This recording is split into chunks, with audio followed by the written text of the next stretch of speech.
ಅಖಾಡ big ಫೈಟ್ಗೆ ಸ್ವಾಗತ. ನಾನು ಪ್ರಭು ಹಾದಿಮನಿ. ಇಡೀ ರಾಜ್ಯವೇ ಬಹಳ ಕುತೂಹಲದಿಂದ ಕಾಯ್ತಾ ಇತ್ತು. ಕಾಂಗ್ರೆಸ್ ಹೈಕಮಾಂಡೆ ಈ ಕುರ್ಚಿ ಕಾದಾಟಕ್ಕೆ ಬ್ರೇಕ್ ಹಾಕ್ತಾರೆ, ಡಿಸಿಎಂ ಹಾಗೆ ಸಿಎಂ ಅವರನ್ನ ಕರೆಸಿಕೊಂಡು ಸಂಧಾನವನ್ನ ಮಾಡಿ ವಾಪಸ್ ರಾಜ್ಯಕ್ಕೆ ಕಳಿಸ್ತಾರೆ ಅಂತೇಳಿ. ಆದರೆ ಏಕಾಏಕಿ ಹೈಕಮಾಂಡ್ನಿಂದ ಒಂದು ಫೋನ್ ಬರುತ್ತೆ, ಇಬ್ಬರೇ ನೀವು ಸಮಾಧಾನವನ್ನ ಮಾಡ್ಕೊಳ್ಳಿ ಅಥವಾ ಸಂಧಾನವನ್ನ ಮಾಡ್ಕೊಳ್ಳಿ, ಬಗೆಹರಿಸ್ಕೊಳ್ಳಿ, ಆಮೇಲೆ ದೆಹಲಿಗೆ ಬನ್ನಿ ಅಂತ. ಬ್ರೇಕ್ಫಾಸ್ಟ್ ಮೀಟಿಂಗ್, ಬರೀ ಹೆಸರಷ್ಟೇ ಬ್ರೇಕ್ಫಾಸ್ಟು, ಆದರೆ ಅಲ್ಲಿ ಸುದ್ದಿಗೋಷ್ಠಿ ಕರೆಸುವಂಥ ಒಂದು ಉದ್ದೇಶ ಇತ್ತು. ಅಂದರೆ ಇಬ್ಬರು ನಾಯಕರು ನಾವು ಒಟ್ಟಿಗಿದ್ದೇವೆ, ನಮ್ಮಿಬ್ಬರ ಮಧ್ಯೆ ಯಾವುದೇ ಭಿನ್ನಾಭಿಪ್ರಾಯಗಳಿಲ್ಲ, ನಾವು ಜೋಡೆತ್ತು ಅನ್ನೋದನ್ನು ಸಾರಿ ಸಾರಿ ಹೇಳ್ದಂಗೆ ಕಾಣಿಸ್ತಾ ಇತ್ತು. ಎಲ್ಲ ಒಂದು ಕಡೆ ಒಳಗಡೆ ಡಿ ಕೆ ಶಿವಕುಮಾರ್ ಅವರಿಗೆ ಆ ಕುರ್ಚಿಯ ಕಾವು ಧಗಧಗಿಸ್ತಾ ಇತ್ತು ಅಂತ ಅನಿಸುತ್ತೆ. ಬಟ್ ಎಲ್ಲೋ ಒಂದು ಕಡೆ ನಮಗನ್ನಿಸ್ತಾ ಇದೆ, ಇದು ಈ ಕುರ್ಚಿ ಕದನ ಏನಿದೆ ಅಲ್ವಾ, ತಾತ್ಕಾಲಿಕವಾಗಿ ಬ್ರೇಕ್ ಬಿದ್ದಂಗೆ ಕಾಣಿಸ್ತಾ ಇದೆ. ಅಂದರೆ ಕದನ ವಿರಾಮ ಅಂತ ಹೇಳ್ತೀವಿ ನಾವು. ರಷ್ಯಾ ಉಕ್ರೇನ್ ಯುದ್ಧ ನೋಡ್ತಾ ಇದ್ದೀವಿ, ಅವಾಗ ಬ್ರೇಕ್ ಕೊಡ್ತಾ ಇರ್ತಾರೆ, ಮತ್ತು ಮಿಸೈಲ್ಗಳನ್ನು ಹಾಕ್ತಾ ಇರ್ತಾರೆ. ಹಾಗಾಗಿನೇ ಸದ್ಯಕ್ಕೆ ತಣ್ಣಗಾಗಿ ಬೀಸೋ ದೊಣ್ಣೆಯಿಂದ ತಪ್ಪಿಸಿಕೊಳ್ಳುವಂತಹ ಪ್ರಯತ್ನವನ್ನು ಕಾಂಗ್ರೆಸ್ ಹೈಕಮಾಂಡ್ ಮಾಡಿದೆ. ಆದರೆ ಇಲ್ಲಿಗೆ ಮುಗಿದಿಲ್ಲ, ಇದು ಅಧಿವೇಶನ ಮುಗಿಯುವವರೆಗೂ ಮಾತ್ರ ಅಂತ ಹೇಳಲಾಗ್ತಾ ಇದೆ. ಅಥವಾ ಸಂಕ್ರಾಂತಿ ಯುಗಾದಿಗೆ ಮತ್ತೆ ಈ ಕ್ರಾಂತಿಯ ಗೀತೆ ಮೊಳಗುತ್ತೆ ಅನ್ನುವಂಥ ಚರ್ಚೆಗಳು ರಾಜಕೀಯ ಪಡಸಾಲೆಯಲ್ಲಿ ಕೇಳಿ ಬರ್ತಾ ಇದೆ. ಹಾಗಾಗಿನೇ ಇವತ್ತು ನಡೆದಂಥ ಬ್ರೇಕ್ಫಾಸ್ಟ್ ಮೀಟಿಂಗ್ನ ಅಸಲಿ ಸತ್ಯ ಆದರೂ ಏನು, ಅಥವಾ ಕುರ್ಚಿ ಕದನಕ್ಕೆ ಕಂಪ್ಲೀಟ್ ಆಗಿ ಶಾಶ್ವತವಾಗಿ ಬ್ರೇಕ್ ಹಾಕಲಾಯ್ತಾ, ಅಥವಾ ನಿಜಕ್ಕೂ ಇನ್ಮೇಲೆ ಡಿ ಕೆ ಶಿವಕುಮಾರ್ ಅವರು ಅಸಲಿ ದಾಳವನ್ನು ಉರುಳಿಸ್ತಾರಾ, ಇದೆಲ್ಲದರ ಬಗ್ಗೆ ಚರ್ಚೆ ಮಾಡೋಣ. ಅದಕ್ಕಿಂತ ಮುಂಚೆ ಕಾಂಗ್ರೆಸ್ ನಾಯಕರು ಅಥವಾ ಕೆಲವು ನಾಯಕರು ಮಾತಾಡಿದ್ದಾರೆ, ಏನೇನು ಅಭಿಪ್ರಾಯಗಳು ಬಂದಿದೆ ಒಂದ್ಸರಿ ಕಣ್ಣಾಡಿಸ್ಕೊಂಬರೋಣ. ನಾವಿಬ್ರು ಡಿ ಕೆ ಶಿವಕುಮಾರ್ ಅವರು, ನಾನು ಹೇಗೆ ಅಸೆಂಬ್ಲಿ ಚುನಾವಣೆಯಲ್ಲಿ 2023 ಅಸೆಂಬ್ಲಿ ಚುನಾವಣೆಯಲ್ಲಿ ಕೆಲಸ ಮಾಡೋದು ಒಟ್ಟಿಗೆ, ಅದೇ ರೀತಿಯಲ್ಲಿ ಮುಂದೆನೂ ಕೂಡ ಒಟ್ಟಿಗೆ ಹೋಗ್ತಕ್ಕಂಥದ್ದನ್ನು ತೀರ್ಮಾನ ಮಾಡಿದ್ದೀವಿ. ನಮ್ಮಲ್ಲಿ ಯಾವುದೇ ಡಿಫರೆನ್ಸಸ್ ಇಲ್ಲ. ನನಗೆ ಡಿ ಕೆ ಶಿವಕುಮಾರ್ಗೆ ಯಾವುದೇ ಡಿಫರೆನ್ಸಸ್ ಇಲ್ಲ, ಇವತ್ತಿನವರೆಗೂ ಡಿಫರೆನ್ಸಸ್ ಇಲ್ಲ, ಮುಂದೇನೂ ಡಿಫರೆನ್ಸಸ್ ಇರಲ್ಲ, ಒಟ್ಟಿಗೆ ಹೋಗ್ತೀವಿ. ಆಮೇಲೆ ನಾವಿಬ್ರು ಡಿ ಕೆ ಶಿವಕುಮಾರ್ ಅವರು, ನಾನು ಹೇಗೆ ರಾಜಕೀಯವಾಗಿ ನಮ್ಮಿಬ್ರದ್ದು ಕೂಡ ಒಂದೇ ತೀರ್ಮಾನ, ಪಕ್ಷದ ವರಿಷ್ಠರು ನಮ್ಮ ಹೈಕಮಾಂಡ್ ಏನ್ ಹೇಳ್ತದೆ ಆ ರೀತಿ ಹಿಂದೆನೂ ಕೆಲಸ ಮಾಡ್ಕೊಂಡು ಹೋಗಿದ್ದೀವಿ, ಮುಂದಕ್ಕೂ ಕೆಲಸ ಮಾಡ್ಕೊಂಡು ಹೋಗ್ಬೇಕು ಅನ್ನೋದು ನಾವು ತೀರ್ಮಾನ, ನಮ್ದು ಅಚಲ. ಯಾರು ಮಧ್ಯದಲ್ಲಿ ತಾವೇ ಆಗ್ಲಿ ತಮ್ಗೆ ಗುಂಪು, ನಮ್ದು ಯಾವ ಗುಂಪು ಇಲ್ಲ. ನಾನು ಯಾವ ಗುಂಪಿಗೆ ಕೃಷ್ಣ ಅವ್ರ ಕಾಲದಲ್ಲೂ ಅವಕಾಶ ಕೊಡ್ಲಿಲ್ಲ, ಇವತ್ತು ಅವಕಾಶ ಕೊಡಲಿಲ್ಲ, ನನಗೆ ಅವಶ್ಯಕತೆ ಇಲ್ಲ. ನಮ್ದು ಒಂದೇ ಒಂದು ಗುಂಪು, ಕಾಂಗ್ರೆಸ್ ಗುಂಪು. ಚೀಫ್ ಮಿನಿಸ್ಟರ್ ನಾನು ಅವತ್ತು ಕಾಲದಲ್ಲಿ ಸಿದ್ದರಾಮಯ್ಯನವರು 3 ತಿಂಗಳು, ನನ್ನ 4 ತಿಂಗಳು ಹೈಕಮಾಂಡ್ ಆದೇಶದ ಮೇರೆಗೆ ಸ್ವಲ್ಪ ದಿನ ವೇಟ್ ಮಾಡಿ ಡಿಕೆ ಅಂತ ಹೇಳಿದ್ರು ಕೂಡ ಒಂದು ಶಬ್ದ ಅವತ್ತು ಕೂಡ ನಾನು ಮಾತಾಡಿಲ್ಲ. ನಿರೀಕ್ಷಿಸಿದ್ರೆ ಶಾಂತ ಇತ್ತು, ಈಗ ವಾತಾವರಣ ತಿಳಿ ಆಗಬೇಕು. ಸೊ ಸರ್ಕಾರ ಸುಗಮವಾಗಿ ನಡೀಬೇಕು, ಪಕ್ಷ ಕೂಡ ಸುಗಮವಾಗಿ ನಡೀಬೇಕು. ಆ ರೀತಿಯಿಂದ ಇಬ್ಬರು ನಾಯಕರು ಇವತ್ತು ಒಟ್ಟಾಗಿ ಕೂಡಿ ಈ ಗೊಂದಲಕ್ಕೆ ತೆರೆಯುವಂಥ ಒಂದು ಪ್ರಯತ್ನ ಮಾಡ್ತಿದ್ದಾರೆ. ನೋಡೋಣ ಬ್ರೇಕ್ಫಾಸ್ಟ್ ಆದ ನಂತರ ಏನು ಸಂದೇಶ ಕೊಡ್ತಾರೆ, ಸೊ ನಾವು ಕೂಡ ಕಾಯ್ತಾ ಇದ್ವಿ. ಅಲ್ಲ, ಅಂತಿಮವಾಗಿ ಡೆಲ್ಲಿಗೆ ಹೋಗಲೇಬೇಕು. ಇಲ್ಲಿ ಮೊದಲು ಇವ್ರ ಹಂತದಲ್ಲಿ ಮುಗಿದ್ರೆ ಒಳ್ಳೇದು. ಅದು ಬ್ರೇಕ್ಫಾಸ್ಟ್ ಮೀಟಿಂಗ್ ಅಲ್ಲ, ಬ್ರೇಕ್ ಮೀಟಿಂಗ್. ಅದು ಅಲ್ಲಿ ಏನು ನಡೆಯಲ್ಲ. ಅಲ್ಲಿ ಇಡ್ಲಿನೂ ಇಲ್ಲ, ದೋಸೆನೂ ಇಲ್ಲ, ಉಪ್ಪಿಟ್ಟು ಇಲ್ಲ, ಬರೀ ಜಗಳ ಬಿಟ್ರೆ ಏನೂ ಆಗಲ್ಲ. ಇಲ್ಲಿ ನೋಡಿ, ಅದು ಮುಖ್ಯಮಂತ್ರಿ ಪದವಿ ಬಿಡುವಂಥದ್ದು. ಸಿದ್ದರಾಮಯ್ಯ ರೆಡಿ ಇಲ್ಲ. ಇಲ್ಲಿ ಡಿ ಕೆ ಶಿವಕುಮಾರ್ ನನಗೆ 2.5 ವರ್ಷ ಅಂತ ಹೇಳಿ ಮಾತಾಗಿದೆ ಅಂತ ಹೇಳ್ತಾ ಇದ್ದಾರೆ. ಡೈರೆಕ್ಟ್ ಆಗಿ ಇವತ್ತು ನಡೆದಂತಹ ಬೆಳವಣಿಗೆಗಳ ಬಗ್ಗೆ ಚರ್ಚೆಯನ್ನು ಮಾಡಲಿಕ್ಕೆ ನಮ್ಮ ಜೊತೆಗೆ ಅತಿಥಿಗಳು ಜಾಯ್ನ್ ಆಗಿದ್ದಾರೆ. ಅವ್ರನ್ನ ಕಾರ್ಯಕ್ರಮಕ್ಕೆ ಸ್ವಾಗತ ಮಾಡ್ತೀನಿ. ಬಿಜೆಪಿ ವಕ್ತಾರರಾಗಿರುವಂತಹ ಲೋಹಿತ್ ಅವರು ಜಾಯ್ನ್ ಆಗಿದ್ದಾರೆ. ಸರ್ ನಮಸ್ತೆ, ಕಾರ್ಯಕ್ರಮಕ್ಕೆ ಸ್ವಾಗತ. ಆಮ್ ಆದ್ಮಿ ಪಕ್ಷದ ವಕ್ತಾರರಾಗಿರುವಂತಹ ರವೀಶ್ ದಾಸಪುರ್ ಜಾಯ್ನ್ ಆಗಿದ್ದಾರೆ. ಸರ್ ನಮಸ್ತೆ, ಕಾರ್ಯಕ್ರಮಕ್ಕೆ ಸ್ವಾಗತ. ಹಾಗೆ ಹಿರಿಯ ಪತ್ರಕರ್ತರಾಗಿರುವಂತಹ ವಿಜಯ್ ಕುಮಾರ್ ಅವರು ನಮ್ಮ ಜೊತೆಗೆ ಜಾಯ್ನ್ ಆಗ್ತಿದ್ದಾರೆ ಝೂಮ್ ಲೈವ್ ಅಲ್ಲಿ. ಸರ್ ನಮಸ್ತೆ, ಕಾರ್ಯಕ್ರಮಕ್ಕೆ ಸ್ವಾಗತ ನಿಮಗೆ.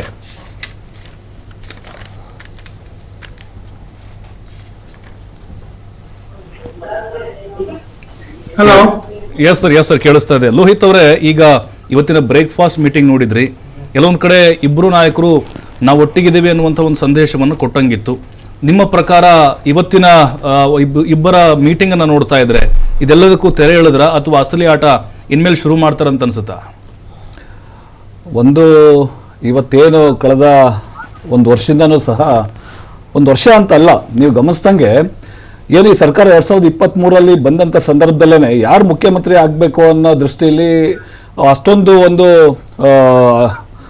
ಒಂದು ಸಂಪೂರ್ಣವಾದಂಥ ಬಹುಮತ ಅವಕಾಶ ಸಹ ಸಿಕ್ಕಿದ್ರು, 136 ಸಂದರ್ಭದಲ್ಲಿ ಇದ್ರೂ ಸಹ 10 ರಿಂದ 15 ದಿನ ಟೈಮ್ ತಗೊಂಡ್ರು ದೆಹಲಿನಲ್ಲಿ ಇವರಿಬ್ಬರ ಮಧ್ಯೆ ಯಾರನ್ನ ಮುಖ್ಯಮಂತ್ರಿ ಆಯ್ಕೆ ಮಾಡಬೇಕು ಅಂತೇಳಿ. AICCಗೆ ಯಾವ ರೀತಿ ಆಮಿಷ ಒಡ್ಡೋದು, ಆಮಿಷ ಈಡೇರಿಸಿದ್ರು ಅಥವಾ ಕಪ್ಪ ಕಾಣಿಕೆ ನೀಡಿದ್ರು ಅದು ಬೇರೆ ಚರ್ಚೆ. ಆದರೆ ಅಂಥ ಸಂದರ್ಭದಲ್ಲೇ ಅವರು 10-12 ದಿನ ತಗೊಂಡ್ರು ಕಾಲಾವಕಾಶ. ಅದಾದಮೇಲೆ ಭಾರಿ ಬುದ್ಧಿವಂತಿಕೆಯಿಂದ ತಂತ್ರಗಾರಿಕೆಯಿಂದ DK ಶಿವಕುಮಾರ್ ಅವರು ಇದು 2.5 ವರ್ಷ ಅಂತ ಏನು ಈಗ ಜನರುಗಳೆಲ್ಲ ಹಚ್ಚ ಹಸ್ರಾಗುಳಿತಲ್ಲ, ಅದು ಆ ಸಂದರ್ಭದಲ್ಲಿ ಇರಲಿಲ್ಲ. ಇವರು ಅದು ಜೀವಂತವಾಗಿ ಈ ಸಬ್ಜೆಕ್ಟ್ನ ಉಳಿಸ್ಕೊಂಡು ಬೆಳೆಸ್ಕೊಂಡು ಹೋಗ್ಬೇಕು, ಪ್ರತಿಪಾದನೆ ಮಾಡಬೇಕು ಅಂತೇಳಿ ಅವರ ಏನು DK ಶಿವಕುಮಾರ್ ಅವರ ಅನುಯಾಯಿಗಳ ಮೂಲಕ ಪ್ರತಿ ಸಾಕಷ್ಟು ವೇದಿಕೆಗಳಲ್ಲಿ ಸಮಾರಂಭಗಳಲ್ಲಿ ಕಾಲಕ್ಕೆ ತಕ್ಕಂತೆ ಒಂದು ಹೇಳಿಕೆ ಕೊಡುವಂತ ಪ್ರಯತ್ನಗಳು ನಿರಂತರವಾಗಾಯ್ತು. ಅಂದ್ರೆ ಜನಸಾಮಾನ್ಯರಲ್ಲಿ, ಸಮಾಜದಲ್ಲಿ ಮತ್ತೆ ಪಕ್ಷದಲ್ಲೂ ಸಹ ಈ ವಿಚಾರ 2.5 ವರ್ಷ ಅನ್ನೋದೇನಿದೆ ಅದು ಜೀವಂತವಾಗಿ ಉಳ್ಕೋಬೇಕು. ಆ ಸಬ್ಜೆಕ್ಟು ಅದು ಇದಾಗಬಾರ್ದು, ಏನೋ ತೇಲ್ ಹೋಗ್ಬಾರ್ದು ಅನ್ನೋ ದೃಷ್ಟಿಯಿಂದ DK ಶಿವಕುಮಾರ್ ಮಾಡಿದಂಥದ್ದು. ಇದು ನಾವು ಏನು ವಿರೋಧ ಪಕ್ಷದವರು ಅಥವಾ BJP-ಯವರು ನಾವು ಗಟ್ಟಿಯಾಗಿ ಹೇಳಿದಂಥದ್ದಲ್ಲ. 2.5 ವರ್ಷದಿಂದ ಅವ್ರ ಆಂತರಿಕವಾದಂಥ ವಿಚಾರ. ಅವರಲ್ಲಿ ಯಾರೇ ಮುಖ್ಯಮಂತ್ರಿ ಆದ್ರೂ ನಮಗೇನ್ರಿ, ನಮಗೆ ಒಳ್ಳೆ ಆಡಳಿತ ಕೊಡಬೇಕಷ್ಟೇ. ಜನಸಾಮಾನ್ಯರಿಗೆ ಇವರು ಏನು ದುರಾಡಳಿತ, ದುರ್ಬುದ್ಧಿ, ದುರಹಂಕಾರದ, ದುರ್ನಡತೆಯ ಸರ್ಕಾರ ಇದೆಯಲ್ಲ,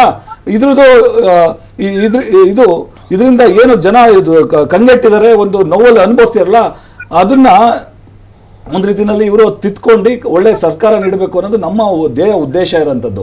ಆದರೆ ನೀವೇನು ಕೇಳಿದ್ರಲ್ಲ, ಈಗ ಇವತ್ತು ಕದನ ವಿರಾಮ, ತಾವೇ ಉಲ್ಲೇಖ ಪ್ರಸ್ತಾಪ ಮಾಡ್ದಂಗೆ ಜಸ್ಟ್ ಕದನ ವಿರಾಮ ಒಂದು ಅನ್ಸಿರ್ಬೋದು ನಿಮಗೂ ಅಷ್ಟೇ.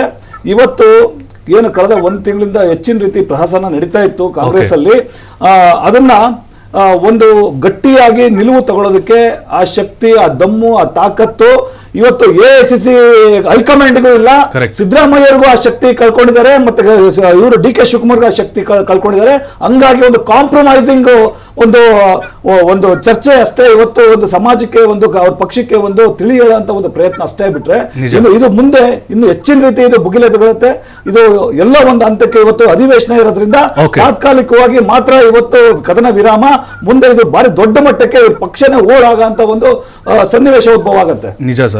ರವೀಶ್ ಅವರೇ, ಈಗ ಇವತ್ತಿನ ಬ್ರೇಕ್ಫಾಸ್ಟ್ ಚರ್ಚೆ ನೋಡ್ತಾ ಇದ್ವಿ, ಅವರು ಸುದ್ದಿಗೋಷ್ಠಿ ನೋಡ್ತಾ ಇದ್ವಿ, ಇಬ್ಬರು ಕೂಡ ಬಹಳ ಖುಷಿಯಾಗಿ ಲವಲವಿಕೆಯಿಂದ ಮಾತಾಡಿದ್ರು. ಬಟ್ ಎಲ್ಲೊಂದು ಕಡೆ ಇಬ್ಬರ ನಡುವೆ ಯಾವುದು ಕೂಡ ಸರಿ ಇಲ್ಲ ಅಂತ ಅನ್ಸುತ್ತೆ. ಯಾಕಂದ್ರೆ ಒಟ್ಟಿಗೆ ಕಾಣಿಸಿಕೊಳ್ಳೋದು ಬಹಳ ಅಪರೂಪ, ಅದರಲ್ಲೂ ಸುದ್ದಿಗೋಷ್ಠಿ ಮಾಡಿದ್ದಾರೆ. ಹಾಗಾಗಿನೇ ಹೈಕಮಾಂಡೇ ಬರಬೇಕಾಯ್ತಾ ಅಂತ ಇಬ್ಬರು ಸೇರಿ ಬ್ರೇಕ್ಫಾಸ್ಟ್ ಮಾಡಿಸ್ಲಿಕ್ಕೆ ಇವರಿಗೆ, ಅಂದ್ರೆ ಇಬ್ಬರ ಮಧ್ಯೆ ಸಂಬಂಧ ಹಳಸೋಗಿದೆ ಅಂತೇಳಿ? ಸರ್, ಖಂಡಿತ ಇಲ್ಲ. ನಾವು ಇದನ್ನು ಜಾಣ್ಮೆ ನಡೆ ಅಂತ ನಾವು ಪ್ರಶಂಸಿಸ್ಬೋದು.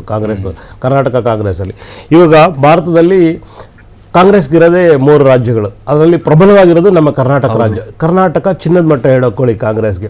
ಅವರು ಶತಾಯ ಗತಾಯ ಈ ರಾಜ್ಯನ ಕಳ್ಕೊಳ್ಳೋಕೆ ಇಷ್ಟಪಡಲ್ಲ. BJP ಪಕ್ಷ ಅದು ಏನು ಕಾಯ್ತಾ ಇತ್ತು, ತಿರುಕನ ಕನಸು ಕಾಣ್ತಾ ಇತ್ತು, ಏನಾದ್ರು ಮಾಡಿದ್ರು ಸರ್ಕಾರ ಬೀಳಲ್ವೋ ನೋಡೋಣ ಅಂತ. ಯಾಕೆಂದ್ರೆ ಇವರು ಯಾವಾಗ್ಲೂ ಸರ್ಕಾರಗಳನ್ನ ಹೊಡೆದು ಆಳೋದ್ರಲ್ಲಿ ಇವರು ನಿಸ್ಸೀಮರು.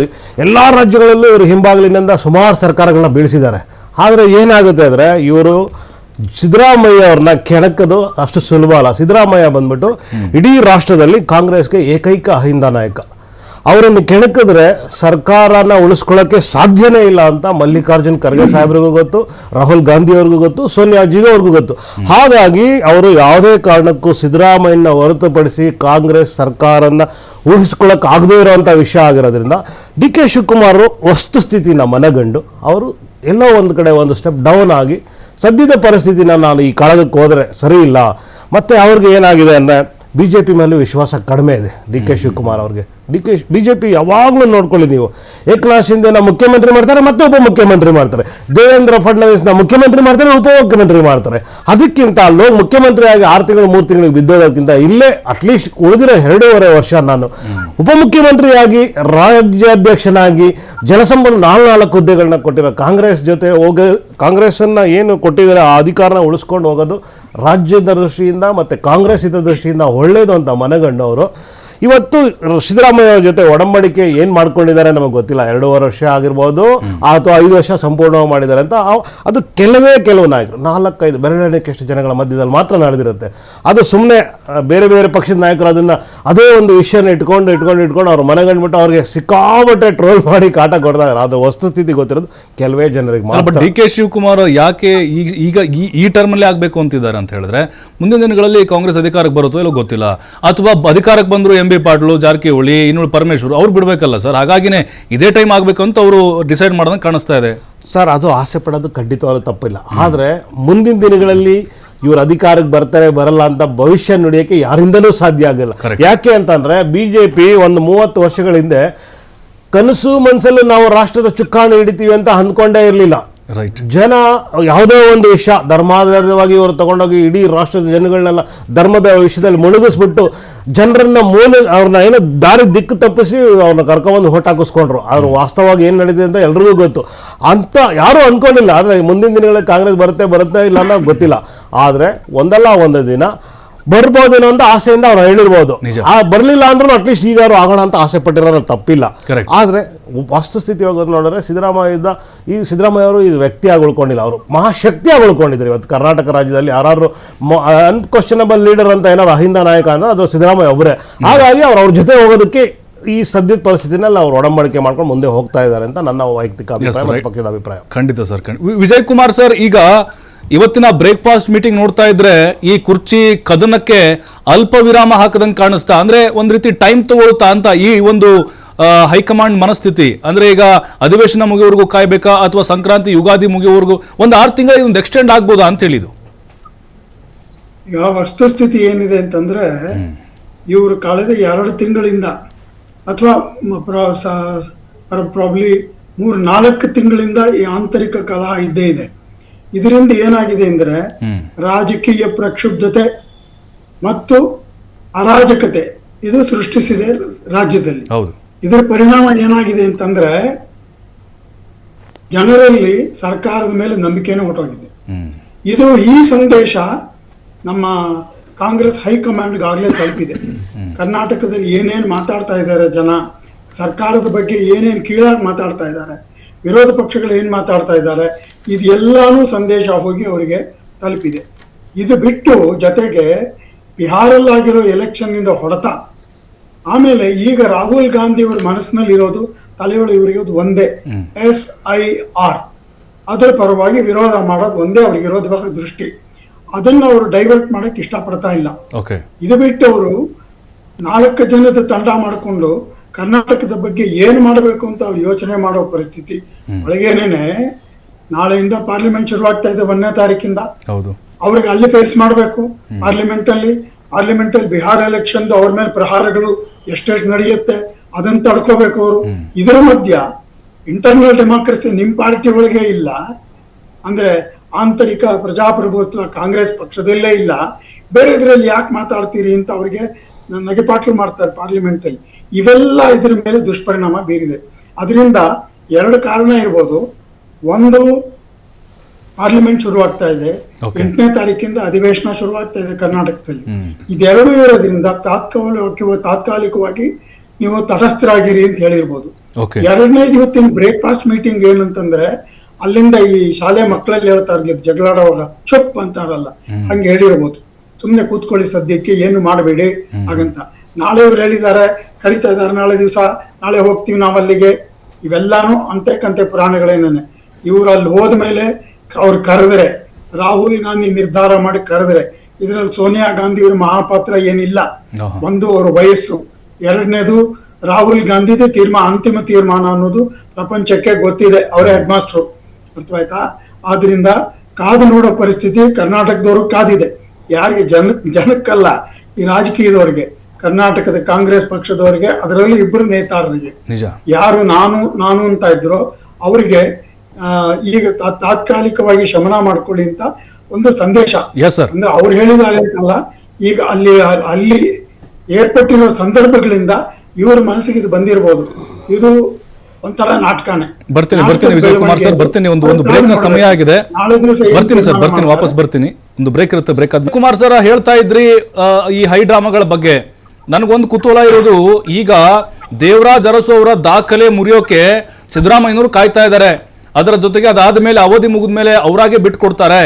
ಅವಾಗ ಡಿ ಕೆ ಶಿವಕುಮಾರ್ ಅವರು ಸಿಎಂ ಆಗುವಂತ ಒಂದು ಸಮಯ ಬರುತ್ತೆ, ಅಥವಾ ಇದು ಸಂಕ್ರಾಂತಿ ಆದ್ಮೇಲೆ ಯುಗಾದಿ ಟೈಮ್ ತಗೊಂಡು ಅಲ್ಲಿಗೆ ಪಟ್ಟವನ್ನ ಕಟ್ಟಬೇಕು ಅಂತ ತಯಾರಿ ನಡೀತಾ ಇದೆ ಅಂತೆ. ಅಂದ್ರೆ ಈ ಟೈಮ್ ನಲ್ಲಿ ಅವ್ರು ಮನವೊಲಿಸುವಂತ ಕೆಲಸ ಆಗುತ್ತಾ ಅಂತ 5-6 ತಿಂಗಳಲ್ಲಿ?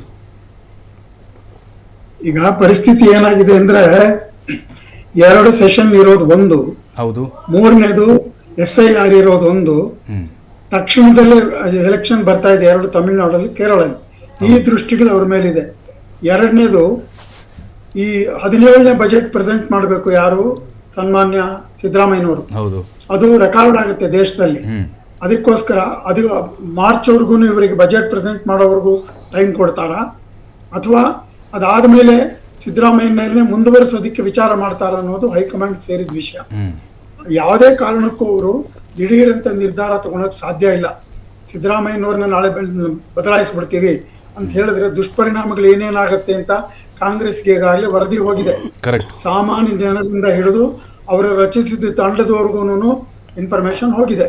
ಏನಂತ ಅಂದ್ರೆ ಸಿದ್ದರಾಮಯ್ಯನವ್ರನ್ನ ದಿಢೀರಂತೆ ತೆಗೆದ್ರೆ ರಾಜ್ಯದಲ್ಲಿ ವಿಕೋಪಕ್ಕೆ ಹೋಗುತ್ತೆ ರಾಜಕೀಯದ ಪರಿಸ್ಥಿತಿ.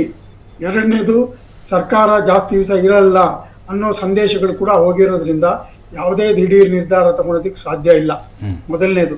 2ನೇದು ಶಿವಕುಮಾರ್ಗೆ ಖಂಡಿತ ಅವ್ರಿಗೆ ಅವಕಾಶ ಕೊಡಬೇಕು, ಆದ್ರೆ ಈಗಲೇ ಯಾಕೆ ಅನ್ನೋದು ಜನರ ಪ್ರಶ್ನೆ. ಈಗ ನಿಮಗೆ 28ರಲ್ಲಿ ಚುನಾವಣೆ ಇದೆ ಅಂತ ನಿಮಗೆ ಗೊತ್ತು, ಆಗ್ಲೇ ಯಾಕೆ ಕೊಡಬಾರ್ದು ಅಂತ ಜನ ಕೇಳ್ತಾರೆ. ಅಷ್ಟೊಲ್ಲ 5 ವರ್ಷ ಟರ್ಮ್ ಕಂಪ್ಲೀಟ್ ಆಗಿರುತ್ತೆ ಅಂತ ಕಾಂಗ್ರೆಸ್ ಪಾರ್ಟಿಯವರೇ ಮಾತಾಡ್ತಾರೆ. 5 ವರ್ಷ ಬಿಟ್ಟುಬಿಡಿ, ಯಾತಕ್ಕೆ ಅಹಿಂದಾದಿದ್ದೇಳತ್ತೆ, ಆ ಕಡೆ ಪಾರ್ಟಿಯವರು ನಮಗೆ ದಾಳಿ ಮಾಡ್ತಾರೆ, ಯಾಕೆ ಬೇಕು ಇವೆಲ್ಲಾನು ಅಂತ ಹೇಳ್ತಾರೆ. ಅಲ್ಲ, ಸತೀಶ್ ಜಾರಕಿಹೊಳಿ ಆಲ್ರೆಡಿ ಕ್ಲೇಮ್ ಮಾಡ್ಬಿಟ್ಟಿದಾರಲ್ಲ ಸರ್ 28ಕ್ಕೆ. ಸೊ ಹಾಗಾಗಿ ಭಯ ಇರ್ಬೋದು ಅಂತ ಡಿ ಕೆ ಶಿವಕುಮಾರ್ ಅವ್ರಿಗೆ.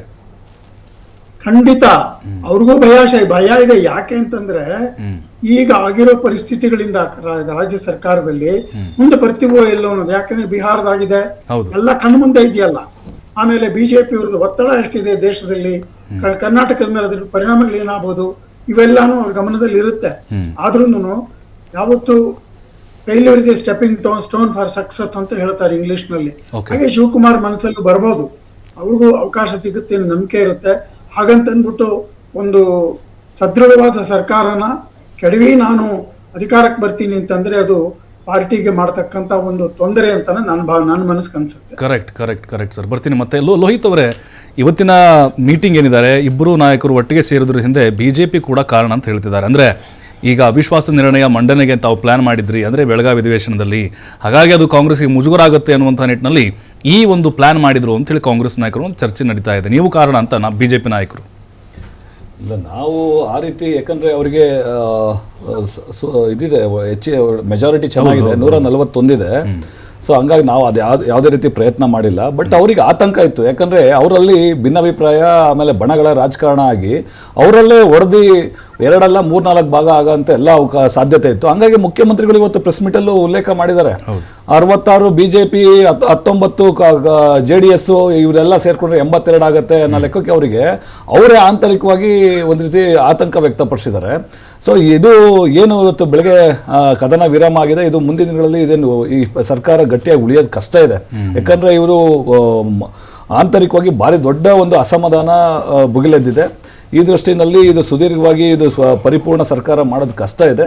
ಆ ನಿಟ್ಟಿನಲ್ಲೇ ಇದೊಂದು ಅವಕಾಶ ಸದ್ಬಳಕೆ ಮಾಡ್ಕೊಂಡು ಹೆಂಗಾದರೂ ಮಾಡಿ ಒತ್ತಡ ಏರಿ ಡಿ ಕೆ ಶಿವಕುಮಾರ್ ಅವರು ಅವರಿಗೆ 2028ಕ್ಕೆ ಮತ್ತೆ ಚುನಾವಣೆಗೆ ಹೋದ್ರೂ ಸಹ ಸಂಪೂರ್ಣವಾದಂಥ ವಿಶ್ವಾಸ ಸಿಗಲ್ಲ ಅಂತ ಹೇಳಿ ಅವರಿಗೆ ಒಂದು ಅಚಲವಾದ ನಂಬಿಕೆ ಇರೋದ್ರಿಂದನೇ ಈಗ ಅವರು ಈಗಲೇ ನಾನು ಕ್ಲೇಮ್ ಮಾಡ್ಕೋಬೇಕು ಅಂತೇಳಿ ಏನು ಸರ್ಕಾರ ಪ್ರಾರಂಭದಲ್ಲಿ ಆದಂಥ ಸಂದರ್ಭದಲ್ಲಿ 2.5 ವರ್ಷ ಅಂತ ಚರ್ಚೆ ಆದಂಥ ಸಂದರ್ಭದಲ್ಲಿ ಮಾತು ಕೊಟ್ಟಿದ್ರು, ವಚನ ಕೊಟ್ಟಿದ್ರು.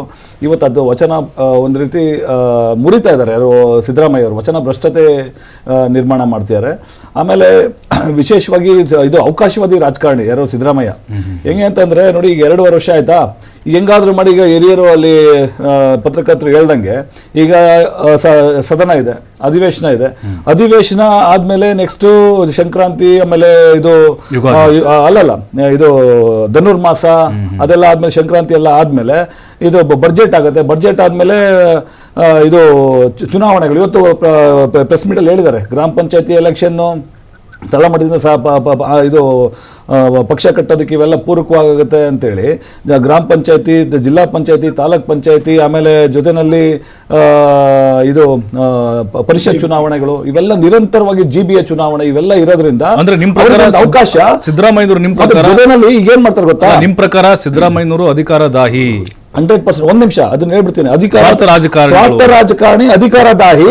ಈಗ ಏನ್ ಮಾಡ್ತಾರೆ, ಸಚಿವ ಸಂಪುಟ ಪುನರ್ರಚನೆ ಮಾಡೋದಕ್ಕೆ ಅವಕಾಶ ಕೇಳ್ತಿದ್ದಾರೆ ಯಾರು, ಸಿದ್ದರಾಮಯ್ಯ ಅವರು. ಹೈಕಮಾಂಡ್ಗೆ ಪ್ರಬಲವಾಗಿ ಕೇಳ್ತಿರೋಂಥದ್ದು ಕುಸ್ತಿಯ ಇದು ಅಧಿಕಾರ ಹಸ್ತಾಂತರ ಅಲ್ಲ, ಇದು ಏನೋ ಇದು ಮಂತ್ರಿಮಂಡಲ ಪುನರ್ರಚನೆ. ಜೊತೆನಲ್ಲಿ KPCC ಪ್ರೆಸಿಡೆಂಟ್ ಬದಲಾವಣೆ ಮಾಡಿ ಅಂತ ಕೇಳ್ತಾರೆ. KPCC ಪ್ರೆಸಿಡೆಂಟ್ ಬದಲಾವಣೆ DK ಶಿವಕುಮಾರ್ ಆಯ್ತು ಅಂತಂದ್ರೆ ಅವ್ರಿಗೆ ಶಕ್ತಿ ಕುಂದೋಗುತ್ತೆ ಅಲ್ಲಿ. ಮತ್ತೆ ನಿರಾಳವಾಗಿ ಇನ್ನು 5 ವರ್ಷ ನಾನೇ ಆಳ್ಬೋದು ಅನ್ನೋದು ಒಂದು ಇವರಿಗೆ ಕುತಂತ್ರದ ಇವ್ರದ್ದು ಯಾವ್ದು ಚಿಂತನೆ ಮತ್ತೆ ನಡೆ ಯಾವ್ದು ಮಾನ್ಯ ಸಿದ್ದರಾಮಯ್ಯ ಅವ್ರದ್ದು ಇದು. ಮತ್ತೆ ಜೊತೆನಲ್ಲಿ ಏನು ಈಗ ಅಧಿವೇಶನದಲ್ಲಿ ಅವರಿಗೊಂದು ಆತಂಕ ಇದೆ. ಅಧಿವೇಶನದಲ್ಲಿ ನಾವು ತಂತ್ರಗಾರಿಕೆ ಪ್ರತಿತಂತ್ರ ಹೂಡಿ ನಾವು ವಿರೋಧ ಪಕ್ಷನ ಹೆಣಿತೀವಿ ಅಂತ ಹೇಳ್ತಾರಲ್ಲ, ಅವರಿಗೆ ಜನಸಾಮಾನ್ಯರು, ವಿಶೇಷವಾಗಿ ಉತ್ತರ ಕರ್ನಾಟಕದ ರೈತರು, ಆ ಜನಸಾಮಾನ್ಯರ ಬಗ್ಗೆ ಅವರಿಗೆ ಒಂದು ಅವ್ರ ಕಷ್ಟಕ್ಕೆ ಅವರು ಪರಿಹಾರ ಕೊಡಬೇಕು ಅನ್ನೋ ಇದಿಲ್ಲ, ಉದ್ದೇಶ ಇಲ್ಲ. ಅವರಿಗಿರೋ ಅಂಥದ್ದು ವಿರೋಧ ಪಕ್ಷನ ಹೆಂಗಾದ್ರೂ ಮಾಡಿ ಅವ್ರು ಹೆಣ ಹಾಕಬೇಕು ಅಂತೇಳಿ ಅವರಿಗೆ ಉದ್ದೇಶ ಅಷ್ಟೇ. ನಿಜ ಸರ್. ಈಗ ಸಿದ್ದರಾಮಯ್ಯವ್ರನ್ನ ಕೆಣಗಿಳಿಸಿದ್ರೆ ಅಹಿಂದ ಸಮುದಾಯ ಕಾಂಗ್ರೆಸ್ಗೆ ಪೆಟ್ಟು ಕೊಡುತ್ತೆ, ಅವರಿಗೆ ಮುಂದಿನ ದಿನಗಳಲ್ಲಿ ಪಾಠ ಕಲಿಸುತ್ತೆ ಅನ್ನುವಂಥ ಚರ್ಚೆಗಳಾಗ್ತಾ ಇದೆ. ನಿಜಕ್ಕೂ ಸಿದ್ದರಾಮಯ್ಯನವರಿಗೆ ಆ ಶಕ್ತಿ ಇದೆಯಾ ಅಂತ? ಅಂದರೆ ಎಲ್ಲ ಸಮುದಾಯಗಳ ನಾಯಕರು, ಅದರಲ್ಲೂ ಅಹಿಂದ ನಾಯಕರಾಗಿ ಅವರು ಅಷ್ಟು ಮಟ್ಟಿಗೆ ಬೆಳೆದಿದ್ದೀರಾ ಅಂತೇಳಿ, ಅಂದರೆ ಸರ್ವೆಗಳಿಂದಲೂ ಕೂಡ ಗೊತ್ತಾಗ್ತಾ ಇದೆ. ಬಹುತೇಕವಾಗಿ ಸಿದ್ದರಾಮಯ್ಯನವ್ರನ್ನ ಒಪ್ಕೊಂಡು ವೋಟ್ ಮಾಡಿದಂಥ ಉದಾಹರಣೆ ಕಾಣಿಸ್ತಾ ಇದ್ದೇವೆ. ನನಗೆ ಈಗ DK ಶಿವಕುಮಾರ್ ಹಾಗೆ ಸಿದ್ದರಾಮಯ್ಯವರು ಒಂದೇ ತಕ್ಕಡಿಲಿ ಇಟ್ಟರೆ ಜಾಸ್ತಿ ಜನ ಬೆಂಬಲ ಅಥವಾ ಸಮುದಾಯಗಳ ಬೆಂಬಲ ಸಿದ್ದರಾಮಯ್ಯವ್ರಿಗೆ ಕಾಣಿಸ್ತಾ ಇರ್ಬೋದು ಅಂತ. ಸರ್, ಅಕ್ಷರಶಃ ಸತ್ಯ, 100ಕ್ಕೆ 100ರಷ್ಟು ಸತ್ಯ. ಸಿದ್ದರಾಮಯ್ಯವರು DK ಶಿವಕುಮಾರ್ ಅವ್ರಿಗಿಂತ 50% ಹೆಚ್ಚು ಪ್ರಬಲ ನಾಯಕರು ರಾಜ್ಯದಲ್ಲಿ. ಯಾಕೆ ಅಂದರೆ, ನೀವು ಬೇಕಾದ್ರೆ ಕನ್ಯಾಕುಮಾರಿಯಿಂದ ಕಾಶ್ಮೀರದವರೆಗೂ ಹೋಗಿ ಮೋದಿನ ಯಾರು ಸಮರ್ಥವಾಗಿ ಟೀಕೆ ಮಾಡೋಂಥ ಏಕೈಕ ನಾಯಕ ಅಂದರೆ ಅದು ಒನ್ ಆ್ಯಂಡ್ ಓನ್ಲಿ ಸಿದ್ದರಾಮಯ್ಯ. ಬೇರೆ ಯಾರಿಗೂ ಆ ಶಕ್ತಿ ಇಲ್ಲ, ಯಾವ ರಾಜ್ಯದಲ್ಲೂ ಇಲ್ಲ.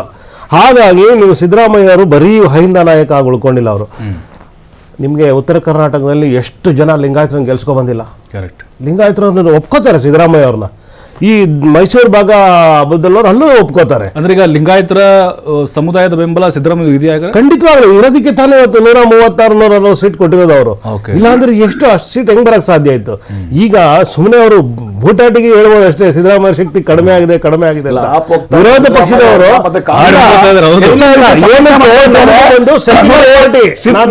ಸಿದ್ದರಾಮಯ್ಯ ಅವರು ಅಷ್ಟೊಂದು ತಾಕತ್ತು ದಮ್ ಇದ್ದಿದ್ರೆ 2018ರಲ್ಲಿ ಪ್ರೂವ್ ಮಾಡ್ಬೇಕಿತ್ತು. ಆಯ್ತಾ? ಇಲ್ಲ, ಇವರು ಕ್ಷೇತ್ರನೇ ಇಲ್ಲ ಅವರಿಗೆ. ಅವ್ರ ಮಗನ ಕ್ಷೇತ್ರ ಕಿತ್ಕೊಂಡ್ರು ಅವರು. ಕೋಲಾರಕ್ಕೆ ಹೋಗ್ತೀನಿ ಅಂತ ಭಯ ಇತ್ತು, ಸೋಲ್ತೀನಿ ಅಂತ. ಮತ್ತೆ ಬಾದಾಮಿಗೆ ಹೋದ್ರೆ ಸೋಲ್ತೀನಿ ಅಂತಂದ್ರು. ಬಾದಾಮಿನಲ್ಲಿ ಮತ ಚೋರಿ ಆಗಿದೆ, ಅಲ್ಲಿ 3,500 ಓಟು ಮತ ಚೋರಿ ಆಗಿ ಅಲ್ಲಿ ಹೋದ್ ಸಲ ಗೆದ್ದಂತದ್ದು ಸಿದ್ದರಾಮಯ್ಯ ಅವರು. ಈ ಸಲ ಕೋಲಾರದಲ್ಲಿ ನಿಂತ್ಕೊಳ್ಳೋದು, ಇವತ್ತು ಟೀನರ್ ಸಿಪ್ಪದಲ್ಲಿ ಅಲ್ಲ ಇದ್ರಲ್ಲಿ ನಿಂತ್ಕೊಳ್ಳೋದು ಅಂತೇಳಿ ಸರ್. ಬರ್ತೀನಿ, ಒಂದು ಬ್ರೇಕ್ ಮೋದಿ ಜೊತೆ ಕಂಪೇರ್ ಮಾಡ್ತೀನಿ ಹೇಳ್ತಾ ಇದ್ರಿ ಸಿದ್ದರಾಮಯ್ಯನವರ ತಾಕತ್ತು ಶಕ್ತಿ ಹೇಗಿದೆ ಅಂತ ಹೇಳಿ. ಬಟ್ ಈಗ DK ಶಿವಕುಮಾರ್ ಅವ್ರಿಗೆ ಒಕ್ಕಲಿಗರ ಸಪೋರ್ಟ್ ಸಿಗ್ತಾ ಇದೆ, ಬಟ್ ಈಗ ಸಿದ್ದರಾಮಯ್ಯನವರಿಗೆ ಅಹಿಂದ ಬೆಂಬಲ ಸಿಗ್ತಾ ಇದೆ. ಬಟ್ ನನ್ನ ಪ್ರಶ್ನೆ ಇರೋದು, ಈಗ ಲಿಂಗಾಯತರ ಸಪೋರ್ಟ್ ಕೂಡ ಅವ್ರಿಗಿದೆ ಅಂತ ಹೇಳ್ತಾ ಇದ್ರಿ. ಬಟ್ ಉತ್ತರ ಕರ್ನಾಟಕ ಭಾಗದಲ್ಲಿ ಲಿಂಗಾಯತ ನಾಯಕರುಗಳು ಗೆಲ್ಲೋದಕ್ಕೆ ಸಿದ್ದರಾಮಯ್ಯನವರು ಶ್ರಮ ಇದೆ ಅಂತ ಹೇಗೆ ಹೇಳ್ತೀರಿ? ಯಾವ ಆಧಾರದ ಮೇಲೆ ಹೇಳ್ತೀರಿ? ವೈಯಕ್ತಿಕವಾಗಿ ಗೆದ್ದು ಬಂದಿರ್ಬೋದಲ್ಲ ಶಾಸಕರು ಅಂತ ಹೇಳಿ ಅಲ್ಲಿ? ಸರ್, ಯಾವಾಗಲೂ ಎರಡು ಸಮ್ಮಿಶ್ರ ಆದಾಗಲೇ ಗೆಲ್ಲೋದು. ಯಾಕೆಂದ್ರೆ ವೈಯಕ್ತಿಕ ವರ್ಚಸ್ಸಿಲ್ಲದೆ ಯಾವುದೇ ನಾಯಕ ಗೆಲ್ಲಕ್ಕಾಗಲ್ಲ. ವೈಯಕ್ತಿಕ ವರ್ಚಸ್ ಜೊತೆನಲ್ಲಿ ನಾಯಕರ ಪ್ರಭಾವ, ಪಕ್ಷದ ಪ್ರಭಾವ ಎಲ್ಲ ಸೇರಿದ ಮೇಲೆ ಅದು ಗೆಲ್ಲಕ್ಕೆ ಸಾಧ್ಯ ಆಗೋದು. ಇಲ್ಲಾಂದರೆ ವ್ಯಕ್ತಿಗತವಾಗಿ ನಾನು ಒಬ್ಬನೇ ಗೆದ್ದುಬಿಡ್ತೀನಿ ಅನ್ನೋದು, ಈಗ ಹೇಳಿದ್ರಲ್ಲ ನಾನು ಗೆಲ್ಲಿಸ್ಕೊಬಂದೆ ಅಂತ ಯಾರು ಹೇಳಿದ್ರೆ ಅದು ಮೂರ್ಖತನದ ಪರಮಾವಧಿ. ಇಟ್ ಈಸ್ ರಚನಾತ್ಮಕವಾಗಿ ಕಲೆಕ್ಟಿವ್ ಲೀಡರ್ಶಿಪ್ ಅಂತ ಏನು ನಾವು ಕರಿತೀವಲ್ವ, ಎಲ್ಲ ಪಕ್ಷದ ಒಂದು ವರ್ಚಸ್ಸು, ವೈಯಕ್ತಿಕ ವರ್ಚಸ್ಸು, ಅಧ್ಯಕ್ಷರ ವರ್ಚಸ್ಸು, ನಾಯಕರ ವರ್ಚಸ್ಸು ಸೇರಿದ್ರೆ ಮಾತ್ರನೇ ಗೆಲ್ಲಕ್ಕೆ ಸಾಧ್ಯ ಆಗೋದು. ಇಲ್ಲ ಅಂದರೆ ಅದು ಈಗ ಎಷ್ಟೊಂದು ಕಡೆಗಳಲ್ಲಿ 10,000 5,000 ಮತಗಳ ಅಂತರದಿಂದ ಎಷ್ಟೊಂದು ಜನ ಸೋತಿದ್ದಾರೆ. ಹಂಗಂತ ಹೇಳ್ಬಿಟ್ಟು ಅವ್ರ ವೈಯಕ್ತಿಕ ವರ್ಚಸ್ಸಿಲ್ಲ ಅಂತಲ್ಲ. ಅಲ್ಲಿ ಆ ಪಕ್ಷ ಮತ್ತು ಅಲ್ಲಿ ಪಕ್ಷದ ಮುಖಂಡರುಗಳು ರಾಜ್ಯದಲ್ಲಿ ಪ್ರಮುಖ ನಾಯಕರಾಗಿರ್ತಾರೆ, ಅವ್ರದ್ದು ಪ್ರಭಾವ ಬೀರಿರಲ್ಲ, ಹಾಗಾಗಿ ಅವ್ರು ಸೋತಿರ್ತಾರೆ. ನಿಮಗೆ ಗೊತ್ತಿರ್ಬೋದು, ಈಗ ಇವತ್ತು ಬೆಳಗ್ಗೆ ಹೇಳಿದ್ರು ಯಾರೋ DK ಶಿವಕುಮಾರ್ ಸಾಹೇಬ್ ಹೇಳಿದ್ರು, ಏನು ಹೇಳಿದ್ರು, ನಾನು ಸಹ ಅಹಿಂದ ವರ್ಗಕ್ಕೆ ಸೇರಿದ್ದೀನಿ ಅಂತ. ಅಂದರೆ ಅವರಿಗೆ ಅರ್ಥ ಆಗಿದೆ, ಅರಿವಾಗಿದೆ, ಅಹಿಂದ ವರ್ಗವನ್ನು ಬಿಟ್ಟು ರಾಜಕೀಯ ಮಾಡೋದು ಸದ್ಯದ ಪರಿಸ್ಥಿತಿನಲ್ಲಿ ಕಷ್ಟ. ಅವರು ಅದಕ್ಕೆ ಯಾರು ಸಿದ್ದರಾಮಯ್ಯ ಸಾಹೇಬರ ಹೇಳಿಕೆ ಅನುಸಾರವಾಗಿ ಅವ್ರು ಹೋಗ್ತಾ ಇದ್ದಾರೆ. ನಾನು ಸಹ ಅಹಿಂದ ವರ್ಗದಲ್ಲಿ ಇದ್ದೀನಪ್ಪ, ನನ್ನನ್ನು ಒಪ್ಕೊಳ್ಳಿ ನೀವು. ಕಾಂಗ್ರೆಸ್ ಬ್ಯಾಕ್ ಬೋನ್ ಇವೆಲ್ಲ ಅಂತ. ಖಂಡಿತವಾಗ್ಲು ಕಾಂಗ್ರೆಸ್ ಕಷ್ಟೇ ಅಲ್ಲ ಸರ್, ಇನ್ಕ್ಲೂಡಿಂಗ್ BJPಗೆ ಯಾವುದೇ ರಾಜಕೀಯ ಪಕ್ಷಕ್ಕೆ ಅಹಿಂದ ವರ್ಗವನ್ನು ಬಿಟ್ಟು ರಾಜಕೀಯ ಮಾಡಕ್ ಆಗೋದೇ ಇಲ್ಲ. 2013ನೇ ಇಸ್ವಿನಲ್ಲಿ ಸನ್ಮಾನ್ಯ ನರೇಂದ್ರ ಮೋದಿ ಅವ್ರನ್ನ ಕರ್ಕೊಬಂದಿದ್ದೇ ಅದೇ ಉದ್ದೇಶಕ್ಕೆ. Is also belongs to Ahinda.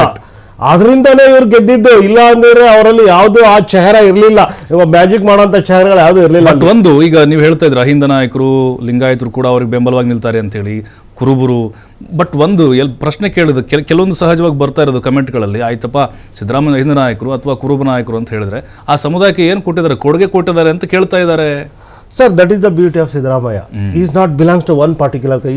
ಈ ಒಂದು ಕುರುಬ ಕಮ್ಯುನಿಟಿ ಆಗಿದ್ರು ಸಹ ಅವರು ಎಲ್ಲ ವರ್ಗಗಳಲ್ಲಿ ಬಡವರನ್ನ ಯಾರಿದ್ದಾರೆ ಅವರನ್ನ ಕಾನ್ಸಂಟ್ರೇಷನ್ ಮಾಡಿ ಅವರು ಯಾವಾಗಲೂ ಕಾರ್ಯಕ್ರಮಗಳನ್ನ ಕೊಡ್ತಾರೆ. ನೀವು ಯಾವಾಗ್ಲೂ ನೀವು ಬೇಕಾದ್ರೆ ನೋಡ್ಕೊಳ್ಳಿ, ನಾನು ಆಗಲೇ ಹೇಳಿದೆ, ಕನ್ಯಾಕುಮಾರಿಯಿಂದ ಕಾಶ್ಮೀರವರೆಗೂ ಎಲ್ಲ ಸಮಗ್ರ ಎಷ್ಟೇ ರಾಜ್ಯಗಳನ್ನ ನೀವು ಬಜೆಟ್ ವೈಸ್ ತಗೊಂಡಾಗ ಸಿದ್ದರಾಮಯ್ಯ ಅವ್ರ ಬಜೆಟ್ ಒಂದು ಕೈ ಮೇಲೆ ಇರ್ತದೆ. ಅದು ಆ ಅಂಕಿಅಂಶ ನೀವು ನೋಡ್ಬೋದು. ಇಂದಿನ ಬಜೆಟ್ಗಳನ್ನ ಹೋಲಿಕೆ ಮಾಡ್ದಾಗ ಬರ್ತಾ ಹೋದ್ರೆ ನೀವು ಯಾವುದೇ ಜಾತಿಲಿರೋ ಬಡವರಿಗೆ, ಇವಾಗ ಉದಾಹರಣೆಗೆ ಹೇಳ್ಬೇಕಾದ್ರೆ ನಮ್ಮ ಗ್ಯಾರಂಟಿ ಕಾಪಿ ಮಾಡಿದ್ದಾರೆ ಅವರು, ಯಾವುದೋ ಗ್ಯಾರಂಟಿ ಯೋಜನೆಗಳನ್ನ. ಅದರಲ್ಲಿ ಒಂದು ಹೆಜ್ಜೆ ಮುಂದೆ ಹೋಗಿ ನಮ್ಮನ್ನು ಓವರ್ಟೇಕು ಮಾಡಿದ್ದಾರೆ, ಅದರಲ್ಲಿ ಕೆಲವು ಕಡೆ ಎಡವಿದ್ದಾರೆ ಕೂಡ. ಆದರೆ ಈಗ ಮಹಿಳೆಯರಿಗೆ ಉಚಿತ ಬಸ್ ಪ್ರಯಾಣ ಮಾಡಿದಾರಲ್ಲ, ಅದು ಯಾವ್ದಾದ್ರು ಒಂದು ಜಾತಿಗೆ ಸೀಮಿತ ಮಾಡಿದಾರ? ಇಲ್ಲ. ಹೌದು. ವಿದ್ಯುತ್ ಶಕ್ತಿ ಸರ್, ಆದ್ರೆ ಒಂದ್ ಜಾತಿ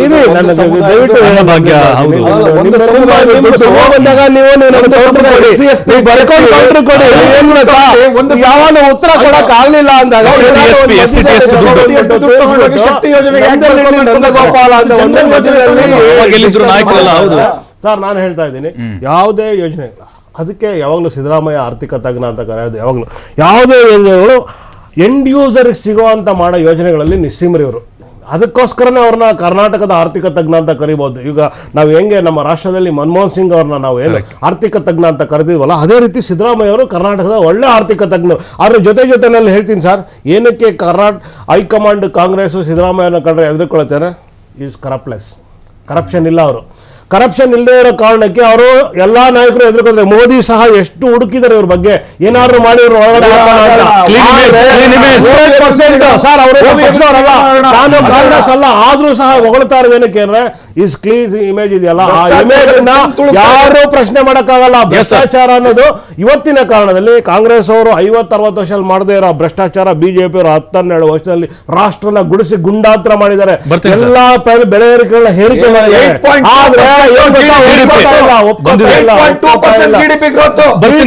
ಬರೀ ಡಾಕ್ಯುಮೆಂಟರಿ ವೈಸ್ ಇದೆ. ಬರ್ತೀನಿ ಸರ್. ವಿಜಯ್ ಕುಮಾರ್ ಸರ್, ಈಗ ಹೈಕಮಾಂಡ್ನವರು ಡೆಲ್ಲಿಗೆ ಕರೆಸ್ಕೊಂಡು ಮುಖಾಮುಖಿ ಕೂರಿಸ್ಕೊಂಡು ಚರ್ಚೆ ಮಾಡಬಹುದಾಗಿತ್ತಲ್ವಾ? ಇಲ್ಲೇ ಬೆಂಗಳೂರಿನಲ್ಲೇ ಯಾಕೆ ಇಬ್ರು ಒಟ್ಟಿಗೆ ಬ್ರೇಕ್ಫಾಸ್ಟ್ ಮಾಡಿ ಅಥವಾ ನೀವು ಒಟ್ಟಾಗಿರಿ ಅಂತೇಳಿ ತೋರಿಸ್ಕೊಳ್ಳಿ, ಈ ರೀತಿ ಸಂದೇಶ ಯಾಕೆ ಕೊಡ್ಬೋದಾಗಿತ್ತು ಅಂತ ಹೈಕಮಾಂಡ್ನವರು? ಈಗ ಒಂದು ವಿಷಯ ಏನಂದ್ರೆ, ನಿಮಗೆ ಗೊತ್ತಿದೆ, ನಾಡದಿಂದ ಪಾರ್ಲಿಮೆಂಟ್ ಸೆಷನ್ ಇದೆ. ಕರೆಕ್ಟ್. ಇವತ್ತು ಆಲ್ ಪಾರ್ಟಿ ಮೀಟಿಂಗ್ ಇದೆ. ಸೊ ಇದೆಲ್ಲ ಇಟ್ಕೊಂಡು ಇವ್ರನ್ನ ಡೆಲ್ಲಿಲಿ ಕರ್ಸ್ಕೊಂಡು ಚರ್ಚೆ ಮಾಡೋದಕ್ಕೆ ಅವ್ರಿಗೆ ಸಮಯ ಇಲ್ಲ. ಮೊದಲೆತ್ಕೋತ. ಎರಡನೇದು ಅವ್ರ ಅಜೆಂಡಾ ಇರೋದು ಡೆಲ್ಲಿ ಒಳಗೆ SIR ಮೀಟಿಂಗ್ ಮಾಡ್ಬೇಕು ಅಂತಿದ್ದಾರೆ, SIR ಪ್ರೊಟೆಸ್ಟ್ ಮಾಡ್ಬೇಕು ಅಂತಿದ್ದಾರೆ, ಸಿಗ್ನೇಚರ್ ಕ್ಯಾಂಪೇನ್ ತೋರಿಸ್ಬೇಕು ಅಂತಿದ್ದಾರೆ. ಇಷ್ಟೆಲ್ಲ ಮಾಡೋವಾಗ ಇವ್ರದನ್ನ ಬಗೆಹರಿಸೋದಕ್ಕೆ ಅವ್ರಿಗೆ ಟೈಮ್ ಸಾಲಲ್ಲ. ಅದರಿಂದ ಏನ್ ಮಾಡಿದ್ದಾರೆ, ಸದ್ಯಕ್ಕೆ ನೀವಿಬ್ರು ಕಾಂಪ್ರಮೈಸ್ ಮಾಡ್ಕೊಂಡು ಮಾತಾಡಿ ಜನಕ್ಕೊಂದು ಸಂದೇಶ ಹೋಗ್ಲಿ, ನಿಮ್ಮಿಬ್ಬರಲ್ಲಿ ಏನು ಸಮಸ್ಯೆ ಇಲ್ಲ, ಹೈಕಮಾಂಡ್ ತೀರ್ಮಾನ ಮಾಡುತ್ತೆ, ಆಮೇಲೆ ಎಲ್ಲ ಸರಿ ಹೋಗುತ್ತೆ ಅನ್ನೋ ರೀತಿಲಿ ಅವ್ರೊಂದು ಸಂದೇಶ ಕೊಟ್ಟಿದ್ದಾರೆ. ಇದು ತಪ್ಪಲ್ಲ, ಟೈಮ್ ಕನ್ಸ್ಯೂಮಿಂಗ್ ಫ್ಯಾಕ್ಟರ್ ಇದು. ಆದ್ರೂ ಇವ್ರು ಮಾಡಬೇಕಾಗಿದ್ದು ಇಷ್ಟೊತ್ತಿಗಾಗ್ಲೇನೆ ಇವ್ರನ್ನ ಕರೆಸಿ ಒಂದು ಚರ್ಚೆ ಮಾಡಿ ಇದಕ್ಕೊಂದು ಇತ್ಯರ್ಥ ಹೇಳಬೇಕಾಗಿತ್ತು. ಇದನ್ನ ಹಿಂಗೆ ಬಿಡ್ತಾ ಇರೋದ್ರಿಂದ ಏನಾಗಿದೆ ಅಂದ್ರೆ, ನೋಡಿ ನಿಮ್ ಪಕ್ಕದಲ್ಲಿ ಕೂತಿದ್ದಾರೆ ಬಿಜೆಪಿಯವರು, ಅವ್ರಿಗೊಂದು ಅವಕಾಶ, JDS-ನವ್ರಿಗೊಂದು ಅವಕಾಶ, ಆಮ್ ಆದ್ಮಿ ಪಾರ್ಟಿಯವ್ರಿಗೂ ಒಂದು ಅವಕಾಶ. ಇದು ಒಳ್ಳೆ ಚರ್ಚೆಗೆ ಅವಕಾಶ, ಗ್ರಾಸ ಆಯ್ತಿದು ವಿಷಯ. ಇದನ್ನ ಒಂದು 125+ ವರ್ಷದ ಪಾರ್ಟಿ ಒಂದು ಚರ್ಚೆಗೆ ಇಷ್ಟೊಂದು ದಿವಸ ತಗೋತಾರೆ ಅಂತಂದ್ರೆ ಏನ್ ಸಂದೇಶ ಕೊಡುತ್ತಿದ್ದು? ಅಲ್ಲಿಗೆ ಇಂಟರ್ನಲ್ ಡೆಮಾಕ್ರಸಿಗೆ ಇಲ್ಲೇನು ಬೆಲೆ ಇಲ್ಲ, ಕರೆಕ್ಟ್. ಇಂಟರ್ನಲ್ ಡೆಮಾಕ್ರಸಿಗೆ ಇಲ್ಲೇನು ವ್ಯಾಲ್ಯೂ ಇಲ್ಲ. ಇದ್ದಿದ್ರೆ ಇಷ್ಟೊತ್ತಿಗೆಲ್ಲ ತೀರ್ಮಾನ ಆಗೋದು ಅಂತ ಒಂದು ಸಂದೇಶ ಬರೋದು. ಇವ್ರು ಮಾಡ್ತಾ ಇರೋದೇನಂತಂದ್ರೆ ಟೈಮ್ ಕನ್ಸ್ಯೂಮಿಂಗ್.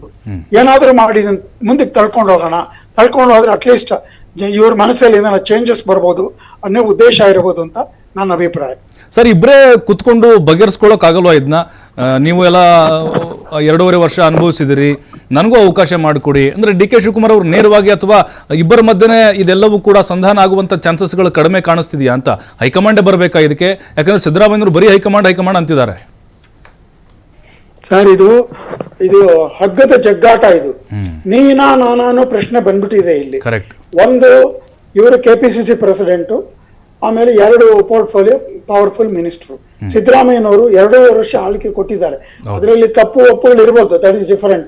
ಆದ್ರೆ he has proved for the last 7 years, 7 ವರ್ಷ ಅವರು ನಾನೊಬ್ಬ ದಿಟ್ಟ ನಾಯಕ ಅಂತ ತೋರಿಸಿದ್ದಾರೆ. ಡೆಪ್ಯೂಟಿ CM ಆಗು ಕೆಲಸ ಮಾಡಿ ತೋರಿಸಿದ್ದಾರೆ. 17ನೇ ಬಜೆಟ್ ಕೊಡ್ತಾ ಇದ್ದಾರೆ. ಅಂದಮೇಲೆ ಅವ್ರ ಕ್ರೆಡಿಬಿಲಿಟಿಗೆ ನೀವು ವ್ಯಾಲ್ಯೂ ಮಾಡ್ಲೇಬೇಕಾಗತ್ತಲ್ವಾ? ಯು ಕೆನಾಟ್ ಡಿನೈ ದಟ್ ಅವ್ರ ಕ್ರೆಡಿಬಿಲಿಟಿ ಇದ್ದೇ ಇದೆ.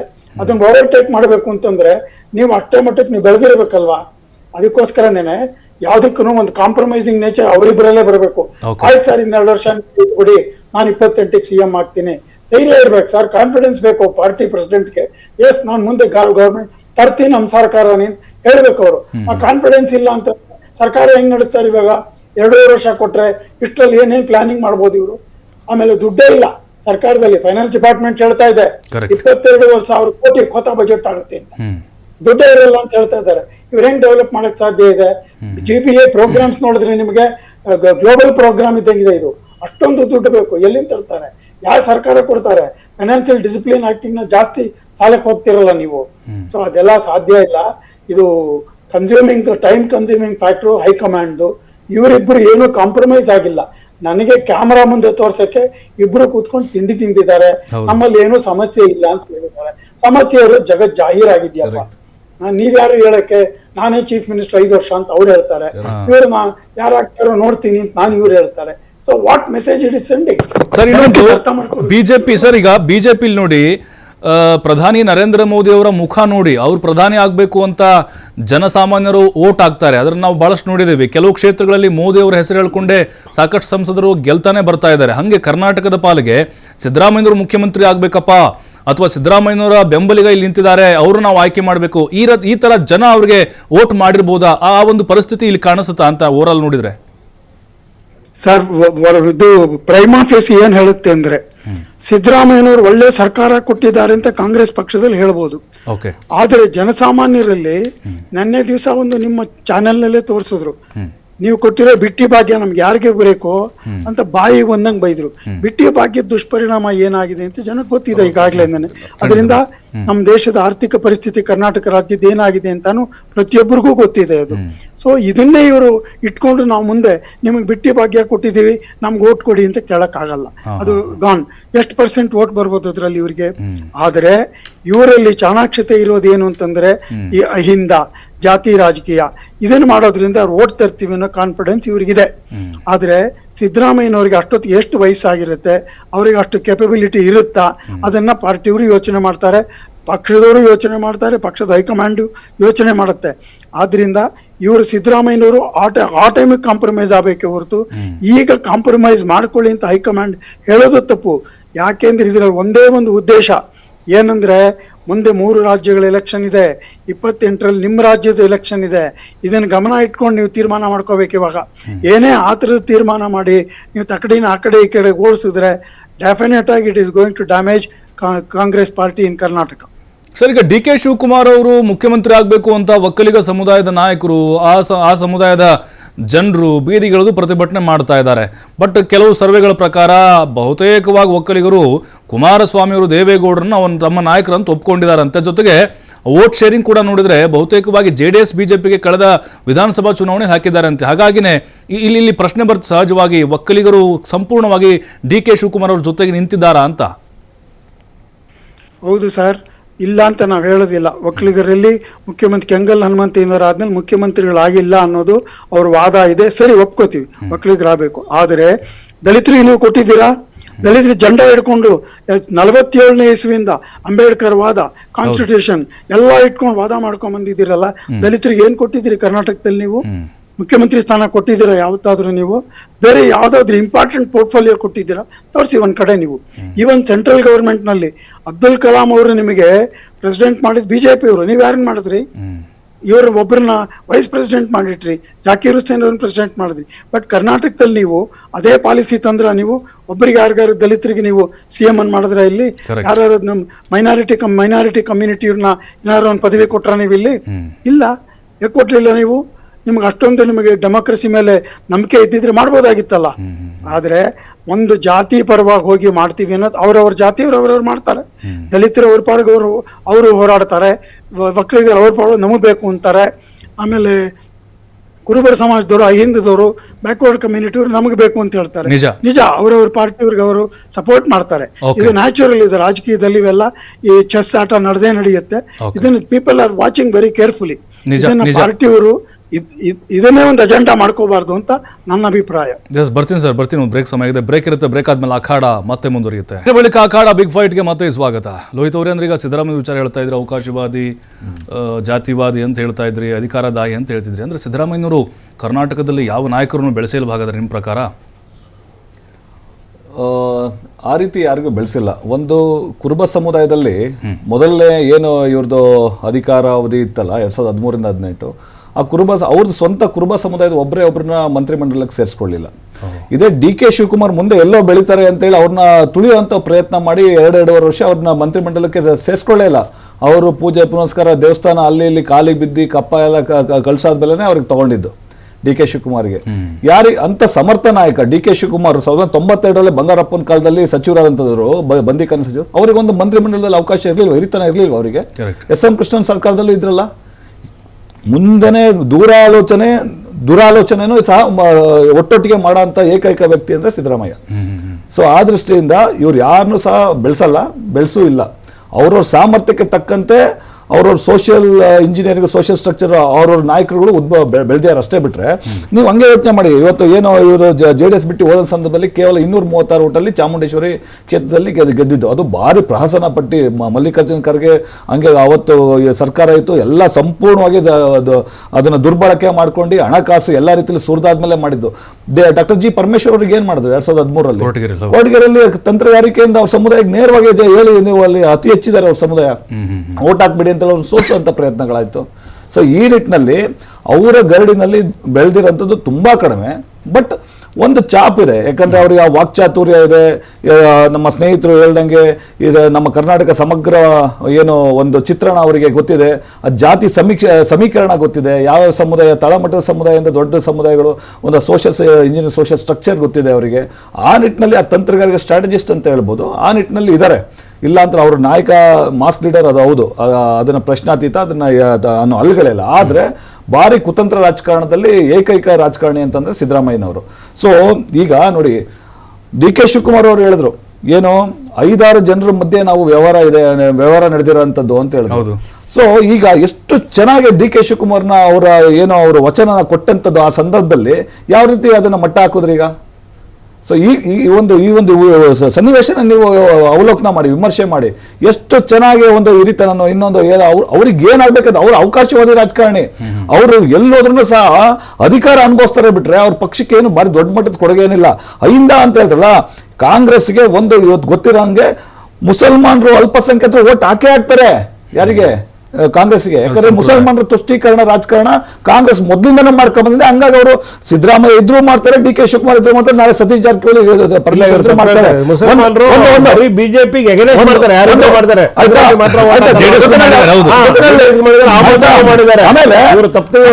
ಆಮೇಲೆ ದಲಿತರು ದಲಿತ ಸಮುದಾಯ ಅಲ್ಲ ಬಿಹಾರದಲ್ಲಿ ನೋಡಿ ಮೊನ್ನೆ ಮುಸ್ಲಿಮರು ಎಲ್ಲ ಆಲ್ಮೋಸ್ಟ್ ಹೌದು. ಬೇರೆ ಪಕ್ಷ ಬೇರೆ ಬೇರೆ ಪಕ್ಷಗಳನ್ನ ಗೆದ್ದಿದ್ದಾರೆ. Definitely. ಅಲ್ಲ, ಕರ್ನಾಟಕ ರಾಜ್ಯದ ನಾನು ಹೇಳಿದ್ದು ಕರ್ನಾಟಕ ರಾಜ್ಯದ ಸ್ವಲ್ಪ ಹೆಚ್ಚಿನ ಓಲೈಕೆ, ಯಾಕಂದ್ರೆ ಈ ಪಕ್ಷನೂ ಸಹ ಹೆಚ್ಚಿನ ಓಲೈಕೆ ತುಷ್ಟೀಕರಣ ರಾಜಕಾರಣ ಮಾಡೋದ್ರಿಂದ ಸ್ವಲ್ಪ ಹೆಚ್ಚಿನ ರೀತಿ ಓಟ್ ಅವ್ರಿಗೆ ಬೀಳುತ್ತೆ. ಮತ್ತೆ ಅವರು ಒಂದು ಹೇಳಿದ್ರಲ್ಲ ಓಟಿನ ವಿಚಾರದಲ್ಲಿ 2023 ಚುನಾವಣೆ ಬಾರಿ ದೊಡ್ಡ ಮಾಸ್ ಲೀಡರ್ ಅಂತ ಹೇಳ್ತೀವಲ್ಲ ಸಿದ್ದರಾಮಯ್ಯನ ಸರ್. ಬಿಜೆಪಿಗೂ ಕಾಂಗ್ರೆಸ್ಗೂ ಇರೋದು ಒಂದೊಂದು ಕಾಲ್ ತಿನ್ ಮಾರ್ಜಿನ್ ಅಷ್ಟೇ ಓಟು. ನಾವು 50 ಓಟಿಂದ 5,000 ಓಟ್ ತನಕ 20-25 ಸೀಟ್ ಕಳ್ಕೊಂಡಿದ್ದೀವಿ. ಕೇವಲ ನಾವು 36.28% ನಾವು ಬಿಜೆಪಿ ಸಿಕ್ಕಿದೆ, ಕಾಂಗ್ರೆಸ್ಗೆ ಸಿಕ್ಕಿರೋದು 37.35%. 1.25% ಅಷ್ಟೇ ವ್ಯತ್ಯಾಸ ನಮಗೂ ಅವರಿಗೂ. ಸ್ವಲ್ಪ ನಾವು ಸ್ವಲ್ಪ ಎಲ್ಲ ಎಡುವುದ್ವಿ. ಅದರ್ವೈಸ್ ನಾವು ಡೆಫಿನೆಟ್ಲಿ ನಾವು ಅವತ್ತು ಆ ಸಂದರ್ಭದಲ್ಲಿ ನಮಗೆ ಹೆಚ್ಚಿನ ಒಂದು ಇದು ಅವಕಾಶ ಇತ್ತು ನಮಗೆ ಸರ್ಕಾರ ರಚನೆ ಮಾಡೋದಕ್ಕೆ. ಸೊ ಈ ದೃಷ್ಟಿಯಿಂದ ಈ ಏನು ಅಧರ್ಮ ಇವ್ರ ದಿನಕ್ಕೊಂದು ಸ್ಟೇಟ್ಮೆಂಟು, ನಿನ್ನೇನೋ ಏನೋ ಇಲ್ಲ ಒಟ್ಟಿಗೆ ಇದೀವಿ ಅಂತ ಈಗ 24 ಗಂಟೆಯಲ್ಲಿ ಗೋಸಂಬೆ ತರ ಬಣ್ಣ ಬದಲಾವಣೆ ಮಾಡ್ತಾರಲ್ಲ. ಸೊ ಇವರು ಡಿ ಕೆ ಶಿವಕುಮಾರ್ ಏನಂತ ಟ್ವೀಟ್ ಮಾಡಿದ್ರು, world power is world power. ತಕ್ಷಣ ಸಂಜೆ ಆಗ್ತದೆ ಇವರು ಕೌಂಟರ್ ಕೊಟ್ರಲ್ಲ, our world to Karnataka is not a slogan, it means the world to us ಅಂತ ಹೇಳಿ. ಸೊ ಇಷ್ಟೊಂದೆಲ್ಲ ಆಂತರಿಕವಾಗಿ ಒಂದು ಇದಿದೆ, ಅಲ್ಲಿ ಸಂಘರ್ಷ ಇದೆ. ಇವರು ಮೇಲ್ನೋಟಕ್ಕೆ ಇವತ್ತು ಪತ್ರಿಕಾಗೋಷ್ಠಿ ಮಾಡಿ ಜನರಿಗೆ ಏನೋ ಒಂದು ಬಂಕ್ ಪೂಜೆ ಎಚ್ಚುವಂತ ಪ್ರಯತ್ನ ಮಾಡ್ತೀವಿ. ಇದನ್ನೆಲ್ಲ ಅರ್ಥ ಮಾಡ್ಕೊಂಡೆ ಯಾವಾಗ ಒಂದು ನಾಡಲ್ಲಿ ಅಧರ್ಮ ಸ್ಥಾಪನೆ ಆಗುತ್ತೆ, ಅಧರ್ಮದ ರೀತಿಯಲ್ಲಿ ಒಂದು ಆಡಳಿತ ನಡೀತಾ ಇರುತ್ತೆ, ಅಂತ ಸಂದರ್ಭದಲ್ಲಿ ದಾರ್ಶನಿಕರು, ಸಂತರು, ಆಮೇಲೆ ಗುರುಗಳು, ಆ ಸಮುದಾಯದ ಗುರುಗಳು ಎಲ್ಲರೂ ಸಹ ಧ್ವನಿ ಎತ್ತುವಂತ ಇವತ್ತು ವಾತಾವರಣ ಸೃಷ್ಟಿಯಾಯಿತು. ಅಂತ ಸಂದರ್ಭದಲ್ಲಿ ಈ ಅಧರ್ಮದ ಸರ್ಕಾರನ ಕನ್ಸೋದಕ್ಕೆ ನೀವು ಅಧರ್ಮದಿಂದ ಹೋಗ್ತೀರಾ, ಸರಿಯಾದ ರೀತಿಯಲ್ಲಿ ನಡ್ಕೊಳ್ಳಿ ಅಂತೇಳಿ ಆ ಸಮುದಾಯದ ಗುರುಗಳಾಗಿರ್ಬೋದು ಅಥವಾ ಈ ಒಂದು ನಾಡಿನ ಬಗ್ಗೆ ಕಾಳಜಿ ಕಳಕಳಿ ಇರುವಂತ ಸಂತರು, ಸಾಧು ಸಂತರು ಇವತ್ತು ಅವರಿಗೆ ತಿಳಿ ಹೇಳುವಂತ ಒಂದು ಪ್ರಯತ್ನಗಳು, ಒಂದು ಸನ್ನಿವೇಶ ಉದ್ಭವ ಆಯಿತು. ಚೀಮಾರಿ ಹಾಕಿದ್ದಾರೆ ಎಷ್ಟೋ ಸ್ವಾಮೀಜಿಗಳು. ಇದು ಅಂತ ಜ್ವಲಂತ ಸಮಸ್ಯೆಗಳು ಕರ್ನಾಟಕ ರಾಜ್ಯದಲ್ಲಿ ಎದುರಾಗಿದೆ. ರೈತರ ಸಮಸ್ಯೆ ಆಗಿರ್ಬೋದು, ಮಹಿಳೆಯರ ನಿಮ್ಮ ಕಾಲದಲ್ಲೂ ಆಗಿದೆ. ಕೆಳಗಿಳಿಸಿದಾಗ ಏನಾಯ್ತು ಸರ್, ಯುವಕರು ಸಮಸ್ಯೆ, ಸದಾನಂದ ಗೌಡರು ಹಿಂದೆ 3 ಸಿಎಂ ಕಂಡಂತಹ ಸರ್ಕಾರ ನಿಮ್ದು. ಆಗಿನ ಕಾಲದಲ್ಲಿ ಒಂದೊಂದು ಅವಧಿಯಲ್ಲಿ 3 ಸಿಎಂ ಅನ್ನ ಕಾಣಿಸಿದ್ರಿ ತಾವು ಕೂಡ. ನಿಮ್ಮ ಟೈಮಲ್ಲಿ ಏನಾಗಿಲ್ಲ ಅಂತೇನಿಲ್ಲ. ಅಲ್ಲ ಆಗಿಲ್ಲ ಅಂತ ನಾವು ಹೇಳ್ತಾ ಇಲ್ಲ. ಆದ್ರೆ ನಾವು ಇವ್ರ ತರ ಅಂತ ನಾವು ಮಾಡ್ಕೊಂಡಿಲ್ಲ. ಯಾಕಂದ್ರೆ ಕ್ಲಿಯರ್ ಮೆಜಾರಿಟಿ ಇದೆ. ಎಷ್ಟು ಚೆನ್ನಾಗಿ ಆಡಳಿತ ಕೊಡ್ಬೋದು ಇವರಿಗೆ, ಆಡಳಿತ ನೀಡಿ ಜನಸಾಮಾನ್ಯರಿಗೆ ಸ್ಪಂದಿಸಬಹುದು. ಆ ರೀತಿ ಎಲ್ಲಿ ಸ್ಪಂದಿಸ್ತಾ ಇದ್ದಾರೆ ಸರ್? 2.5 ವರ್ಷ ಆಯ್ತು ಸರ್, ಒಂದೇ ಒಂದು ಯುವಕರಿಗೆ ನೇಮಕಾತಿ ಆಗಿಲ್ಲ. ಇವತ್ತೇನೋ ನೇಪಾಳದಲ್ಲಿ ಮತ್ತೆ ಬಾಂಗ್ಲಾದೇಶದಲ್ಲಿ ಜೆನ್ಸಿ ಒಂದು ಏನು ದೊಡ್ಡ ಹೋರಾಟ ಆಯ್ತಲ್ಲ, ಅದೇ ರೀತಿ ಮುಂದಿನ ದಿನಗಳಲ್ಲಿ ಕರ್ನಾಟಕ ರಾಜ್ಯದಲ್ಲಿ ಆಗುವಂತ ಎಲ್ಲ ವಾತಾವರಣ ಸೃಷ್ಟಿಯಾಗಿದೆ. ಧಾರವಾಡದಲ್ಲಿ ಇವತ್ತು ಯುವಕರು ಸಾವಿರಾರು ಜನ ಸೇರಿ ಇವತ್ತು ಈ ಸರ್ಕಾರದ ವಿರುದ್ಧ ಪ್ರತಿಭಟನೆ ಮಾಡಿದ್ದಾರೆ. ನಿರಂತರ ಒಂದು ಪ್ರತಿಭಟನೆಗಳಾಗ್ತದೆ. ಅಷ್ಟು ಅಸಮಾಧಾನ ಇದೆ ಈ ಸರ್ಕಾರದ ವಿರುದ್ಧ. ನಿಜ ಸರ್. ಈಗ ಡಿ ಕೆ ಶಿವಕುಮಾರ್ ಅವರು ಇವತ್ತಿನ ಓವರ್ ಆಲ್ ಚಿತ್ರಣವನ್ನು ನೋಡ್ತಾ ಇದ್ರೆ ಸಿದ್ದರಾಮಯ್ಯನವರ ಕುರ್ಚಿ ಅಥವಾ ಸಿದ್ದರಾಮಯ್ಯನವರನ್ನ ಅಲ್ಲಾಡಿಸುವಲ್ಲಿ ಒಂದು ಹಂತದಲ್ಲಿ ಸಕ್ಸಸ್ ಆದ್ರೆ ಅಂತ ಅನ್ಸುತ್ತಾ? 50% ಆದ್ರೂ ಒಂದು ಸ್ವಲ್ಪ ಒಂದು ಮಟ್ಟಕ್ಕೆ ಅನಿಸಿದೆ ಅನ್ಬೋದು, ಒಂದು 10% ಅಂತ ಅನಿಸ್ಬೋದು. ಆ 50%ವರೆಗೂ ಹೇಳೋಕ್ಕಾಗಲ್ಲ. ಯಾಕಂತಂದರೆ ಸರ್ ನಾನು ಹೇಳ್ತೀನಲ್ಲ, ಈಗ BJP ಏನು ಗೊತ್ತಾ, BJP ವಿರೋಧ ಪಕ್ಷವಾಗಿ ರಚನಾತ್ಮಕವಾಗಿ ರಾಜ್ಯದಲ್ಲಿ ಕೆಲಸ ಮಾಡ್ತಾ ಇಲ್ಲ. ಕೇಂದ್ರದಲ್ಲಿ ಏನು ಕಾಂಗ್ರೆಸ್ ಹೀನಾಯ ಪರಿಸ್ಥಿತಿ ತಲುಪಿದೆ, ಅದೇ ಪರಿಸ್ಥಿತಿ ಇವತ್ತು ಕರ್ನಾಟಕ ರಾಜ್ಯದಲ್ಲಿ BJP ತಲುಪಿದೆ. BJP ಕರ್ನಾಟಕದಲ್ಲಿ ಒಬ್ಬನೇ ಒಬ್ಬ ಪ್ರಾಮಾಣಿಕವಾಗಿ ಸರ್ಕಾರನ ಚಾಟಿ ಬೀಸಿ ಮಾಡ್ತಾ ಇರ್ತಕ್ಕಂಥ ತಪ್ಪುಗಳನ್ನ ಎತ್ತಿ ಹಿಡಿದು ಹೋರಾಟ ಮಾಡೋಂಥ ಒಬ್ಬನೇ ಒಬ್ಬ ನಾಯಕ ಇಲ್ಲ. ಅವ್ರು ಏನಿರು ಬರೀ ಬಡಬಡಿದಾಟ ಮಾಡಿಕೊಂಡು ಇವತ್ತು ನೀವು ಹೊಂದಿರೋ ಯಾವುದೇ ಒಂದು ಎಷ್ಟು ಮೂಢ ಹಗರಣದಿಂದ ಹಿಡ್ಕೊಂಡು, ವಕಾಫಿಂದ ಹಿಡ್ಕೊಂಡು, ಬಾಣಂತಿಯರ ಸಾವಿಂದ ಹಿಡ್ಕೊಂಡು ಯಾವುದ್ರಲ್ಲೂ ಇವರು ಪ್ರಾಮಾಣಿಕವಾಗಿ ಹೋರಾಟ ಮಾಡಿಲ್ಲ.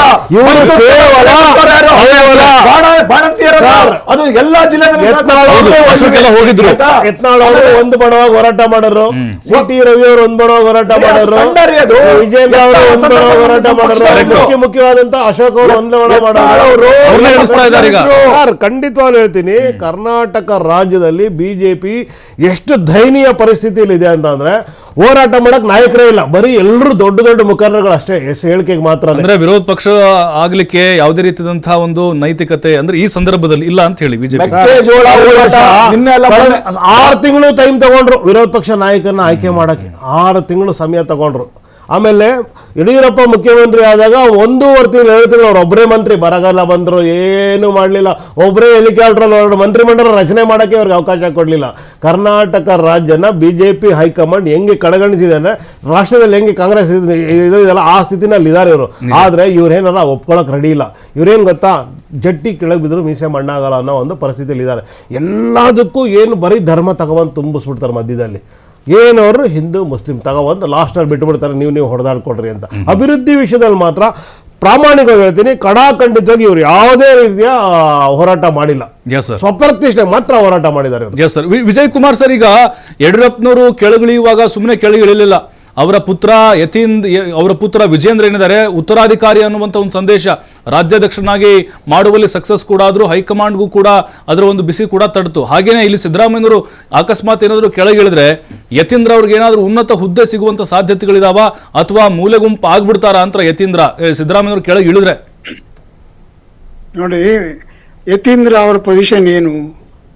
ಅವರು ಕೇವಲ MLC. ಹೌದು. MLCಗೆ ಎಷ್ಟು ಮಿನಿಸ್ಟರ್ ಕೊಡ್ಬೋದು? ಒಂದೇ ಮಿನಿಸ್ಟರ್ ಇರೋದು MLCಗೆ. ಸೊ ಅದರಿಂದ ಯತೀಂದ್ರಂಗೆ ಏನು ಅವಕಾಶ ಇಲ್ಲ. ಸಿದ್ದರಾಮಯ್ಯ ಅವ್ರು ಇಳಿದ್ರು ಅಷ್ಟೇ ಯತೀಂದ್ರಂಗೆ ಏನು ಮಿನಿಸ್ಟರ್ ಮಾಡಕ್ ಸಾಧ್ಯ ಇಲ್ಲ. ಆಯ್ತಾ, ನಂಬರ್ 1. ಎರಡನೇದು, ಯಡಿಯೂರಪ್ಪನ ಕಾಲದ ಹೇಳಿದ್ರಿ ನೀವು, ಅಕ್ಷರಶಃ ಒಪ್ಕೋತೀನಿ ನಾನು. ಇವರು ನಮ್ಮ ಆಮ್ ಆದ್ಮಿ ಪಾರ್ಟಿಯವರು ಕರೆಕ್ಟ್ ಆಗಿ ಹೇಳಿದ್ರು, BJP ಅವರು ಒಂಥರದಲ್ಲಿ ಒಪ್ಕೊಂಡ್ರು ಅದನ್ನ. ಅಲ್ಲಿ ಇಂಟರ್ನಲ್ ಡೆಮೋಕ್ರಸಿ ಸ್ಟೇಟ್ ನಲ್ಲಿ ಇರ್ಲಿಲ್ಲ ಅವ್ರದ್ರಲ್ಲೂ ನೀವು ನೋಡಿದ್ರಿ. ಆ 5 ವರ್ಷದ ಅವಧಿ ಒಳಗೆ 3 ಜನ ಚೀಫ್ ಮಿನಿಸ್ಟರ್, ಕಾರಣಗಳು ಬೇರೆ ಬೇರೆ, ಅದು ಬೇರೆ ಬಿಡಿ. ಆಗ ನಾವು ಬೇರೆ ಪಕ್ಷನ ಹೇಳ್ಬೇಕಾದ್ರೆ ನಮ್ಮ ಪಕ್ಷ ಎಷ್ಟು ಸುಸ್ಥಿತಿಲಿ ಇದೆ ಅನ್ನೋದನ್ನ ಯೋಚನೆ ಮಾಡಬೇಕು. ಇವತ್ತು ಕಾಂಗ್ರೆಸ್ನಲ್ಲಿ ಅದೇ ಪರಿಸ್ಥಿತಿ. ಸಿದ್ದರಾಮಯ್ಯ ಅಧಿಕಾರದಲ್ಲಿ ಇದ್ರು ಅಷ್ಟೇ, ಅವ್ರು ಇಲ್ಲದೆ ಇದ್ರು ಅಷ್ಟೇ, ಅವರು ಡೈನಾಸ್ಟಿ ಪಾಲಿಟಿಕ್ಸ್ ಮಾಡಕ್ ಸಾಧ್ಯ ಇಲ್ಲ. ಅವರು ಮೊಮ್ಮಗನ್ ತಂದಿರ್ಬೋದು, ಆದ್ರೆ ಅವೆಲ್ಲ ಗಾಳಿ ಹೋಗುತ್ತೆ. ಮಗ ಯತೀಂದ್ರ ಇರೋದು MLC, ಅವ್ರಿಗೆ ಏನು ಅವಕಾಶ ಮಾಡಕ್ ಆಗಲ್ಲ. MLC ಒಂದೇ ಅವಕಾಶ ಕೊಟ್ಟಿರೋದು ಅವ್ರಿಗೆ. ಅವ್ರು ಏನಾರು MLA ಆದ್ರೆ, ಯಾರು ರಾಜೀನಾಮೆ ಕೊಟ್ಟು ಆ ಸ್ಥಾನಕ್ಕೆ ಯತೀಂದ್ರ ಗೆದ್ದು ಬಂದ್ರೆ ಅವರಿಗೆ ಮಂತ್ರಿ ಮಾಡಿದ್ರೆ, 2.5 ವರ್ಷದಲ್ಲಿ ಅವ್ರ ಮಂತ್ರಿ ಮಾಡಿದ್ರೆ, ಯಾರು ರಾಜೀನಾಮೆ ಕೊಟ್ಟರು ಅವರು ದುಷ್ಪರಿಣಾಮ ಏನ್ ಬೀಳುತ್ತೆ ಪಾರ್ಟಿ ಮೇಲೆ, ಇವೆಲ್ಲ ಯೋಚನೆ ಮಾಡ್ತಾರೆ. ಸಿದ್ದರಾಮಯ್ಯ ದಡ್ಡ ಅಲ್ಲ, ಅರ್ಥವಾಯ್ತಾ? ಅವರಿಗೆ has got deep thinking about politics. ಅವರು ಶಿವಕುಮಾರ್ ಅದೇ ತರನೇ ಬುದ್ಧಿವಂತ. ಅವ್ರು ಏನಾರ ಮಾಡಿದ್ರೆ ಅವ್ರ ತಮ್ಮನ್ನ ಅವ್ರು MLC ಏನೋ ಮಾಡ್ಬೋದಾಗಿತ್ತಲ್ಲ. He was not prepared for that. ಅವರು ರಾಜಕೀಯದಲ್ಲಿ ಸುಸ್ಥಿತಿಲಿ ಇರಬೇಕು, ನಾವು ದೌರ್ಬಲ್ಯ ಅಂತ ತೋರಿಸ್ಕೋಬಾರ್ದು ಅನ್ನೋದಕ್ಕೋಸ್ಕರ ಅವ್ರ ಕ್ರೆಡಿಬಿಲಿಟಿ ಇನ್ಕ್ರೀಸ್ ಮಾಡಕ್ ನೋಡ್ತಾ ಇದ್ದಾರೆ ಹೊರತು ಅವ್ರು ಯಾವತ್ತೂ ನಾವು ಕಮ್ಮಿ ಇದೀವಿ, ನಾವು ಹಂಗಾಗಿದ್ದೀವಿ ಅಂತ ಹೇಳ್ತಾ ಇಲ್ಲ. ಸರ್, ಇನ್ನೊಂದು ಚರ್ಚೆ ಆಗ್ತಾ ಇರೋದು, MB ಪಾಟೀಲ್ ಹಾಗೆ ಪ್ರಿಯಾಂಕ್ ಖರ್ಗೆ ಅವರು DCM ಆಗ್ತಾರೆ, DK ಶಿವಕುಮಾರ್ ಅವರು CM ಆದ್ರೆ ಮತ್ತು KPCC ಅಧ್ಯಕ್ಷರಾಗಿ ಸತೀಶ್ ಜಾರಕಿಹೊಳಿ ಅವರನ್ನ ಆಯ್ಕೆ ಮಾಡಬಹುದು ಅಂತ ಈ ಸುದ್ದಿ ಓಡಾಡ್ತಿದೆ sir. Satish Jarkiholi KPCC president ಮಾಡಬೇಕು ಅಂತ ವರ್ಷದ ಮುಂಚೆಯಿಂದನೇ ಚಿಂತನೆ ಇದೆ. ಕರೆಕ್ಟ್. ಯಾವಾಗ ತೆಲಂಗಾಣ ಎಲೆಕ್ಷನ್ ಆಯ್ತು, ಕರ್ನಾಟಕ ಎಲೆಕ್ಷನ್ ಆಯ್ತು, ಆಗ್ಲೇ ಚಿಂತನೆ ಬಂತು. ಇವ್ರಿಗೆ ಶಿವಕುಮಾರ್ ಅವರಿಗೆ ದೊಡ್ಡ ಜವಾಬ್ದಾರಿ ಕೊಡ್ತಾ ಇರೋದ್ರಿಂದ ಬದಲಿ ವ್ಯವಸ್ಥೆ ಮಾಡಬೇಕು ಅಂತ ಬಂತು. ಆದ್ರೂ ಅದನ್ನ ಸ್ವಲ್ಪ ದಿವಸಕ್ಕೆ ಮುಂದಕ್ಕೆ ಹಾಕಿದ್ರೆ, ಯಾಕೆಂದ್ರೆ ಆ 2-3 ಸ್ಟೇಟ್ ಎಲೆಕ್ಷನ್ ನಾವು ಗೆಲ್ತೀವಿ ಅನ್ನೋ ಕಾಂಗ್ರೆಸ್ ಆಸೆ ಇಟ್ಕೊಂಡಿತ್ತು, ಆದ್ರೆ ಅದೇನು ಆಗ್ಲಿಲ್ಲ. ಆದ್ರೂ ಸತೀಶ್ ಜಾರಕಿಹೊಳಿನ ಅಧ್ಯಕ್ಷನ್ ಮಾಡೋದು ಅವಕಾಶ ಇದ್ದೇ ಇದೆ, ಮಾಡೇ ಮಾಡ್ತಾರೆ. ಯಾಕೆ ಅಂತಂದ್ರೆ ಅವ್ರು ಬರೇ ಬೆಳಗಾವಿ ಮಾತ್ರ ಸೀಮಿತ ಆಗಿರೋದು ಬೇಡ, ಇಡೀ ರಾಜ್ಯಕ್ಕಿರ್ಲಿ, ಸೀನಿಯರ್ ಮ್ಯಾನ್ ಅನ್ಬಿಟ್ಟು ಅವ್ರಿಗೆ ಉದ್ದೇಶ ಇದೆ, ಅದು ಮಾಡೇ ಮಾಡ್ತಾರೆ. ಇವತ್ತೆಲ್ಲ ನಾಳೆ ಆಗ್ತಾರೆ. ಇವತ್ತು ಶಿವಕುಮಾರ್ ಅವರೇನ ರಾಜೀನಾಮೆ ಕೊಡ್ತು ಅಂತಂದ್ರೆ ಡೆಫಿನೆಟ್ ಆಗಿ Satish Jarkiholi KPCC president. Yes, thank you Vijay Kumar sir, ನಮ್ಮ ಡಿಬೇಟ್ ಅಲ್ಲಿ ಭಾಗಿಯಾಗಿದ್ದಕ್ಕೆ ತಮಗೆ. ಸರ್, ನಾನು ಲಾಸ್ಟ್ ಮಾತಾಡಿ, ಕರ್ನಾಟಕದಲ್ಲಿ 136 ಸೀಟು ಕಾಂಗ್ರೆಸ್ಗೆ ಕೊಟ್ಟಿದ್ದಾರೆ. ದಯವಿಟ್ಟು ನೀವು ಬಡ ಬಡಿದಾಟ ಮಾಡೋದು ಬಿಟ್ಟು ರಾಜ್ಯದ ಹಿತದೃಷ್ಟಿಯಿಂದ ಕೆಲಸ ಮಾಡಿ, ಪ್ರಾಮಾಣಿಕವಾಗಿ ಜನರನ್ನ ಕಣ್ಣೀರಲ್ಲಿ ಕೈ ತೊಳೆದ ತರ ಮಾಡಬೇಡಿ. ನೀವು ಯಾವುದೇ ಬಡ ಬಡಿದಾಟಿದ್ರೆ ಸಾರ್ವಜನಿಕರಿಗೆ ತೊಂದರೆ ಆಗದಿರ ನಾನು ಕಾಂಗ್ರೆಸ್ ಪಕ್ಷಕ್ಕೆ ಆಗ್ರಹ ಮಾಡ್ತೀನಿ. ಅಧಿವೇಶನದಲ್ಲಿ ಏನು ಇವರ ದುರಾಡಳಿತ ಇದೆ, ಭ್ರಷ್ಟಾಚಾರ ಇದೆ, ರೈತ ವಿರೋಧಿ ಇದೆ, ಮಹಿಳಾ ವಿರೋಧಿ ಇದೆ, ಯುವಕರ ವಿರೋಧಿ ಇದೆ, ಜನಸಾಮಾನ್ಯರ ಇದೆ, ಇವ್ರನ್ನ ಸಂಪೂರ್ಣವಾಗಿ ಇವ್ರನ್ನ ಬೆತ್ತಲೆಗೊಳಿಸೋ ಅಂತ ಎಲ್ಲ ನಾವು ಪ್ರಾಮಾಣಿಕ ಪ್ರಯತ್ನ ನಮ್ಮ ಭಾರತೀಯ ಜನತಾ ಪಾರ್ಟಿ ಮಾಡೇ ಮಾಡುತ್ತೆ. ನಾವು ಈ ಕರ್ನಾಟಕ ರಾಜ್ಯದ ಜನತೆಗೆ ನ್ಯಾಯ ಒದಗಿಸ್ಕೊಡ್ತೀವಿ.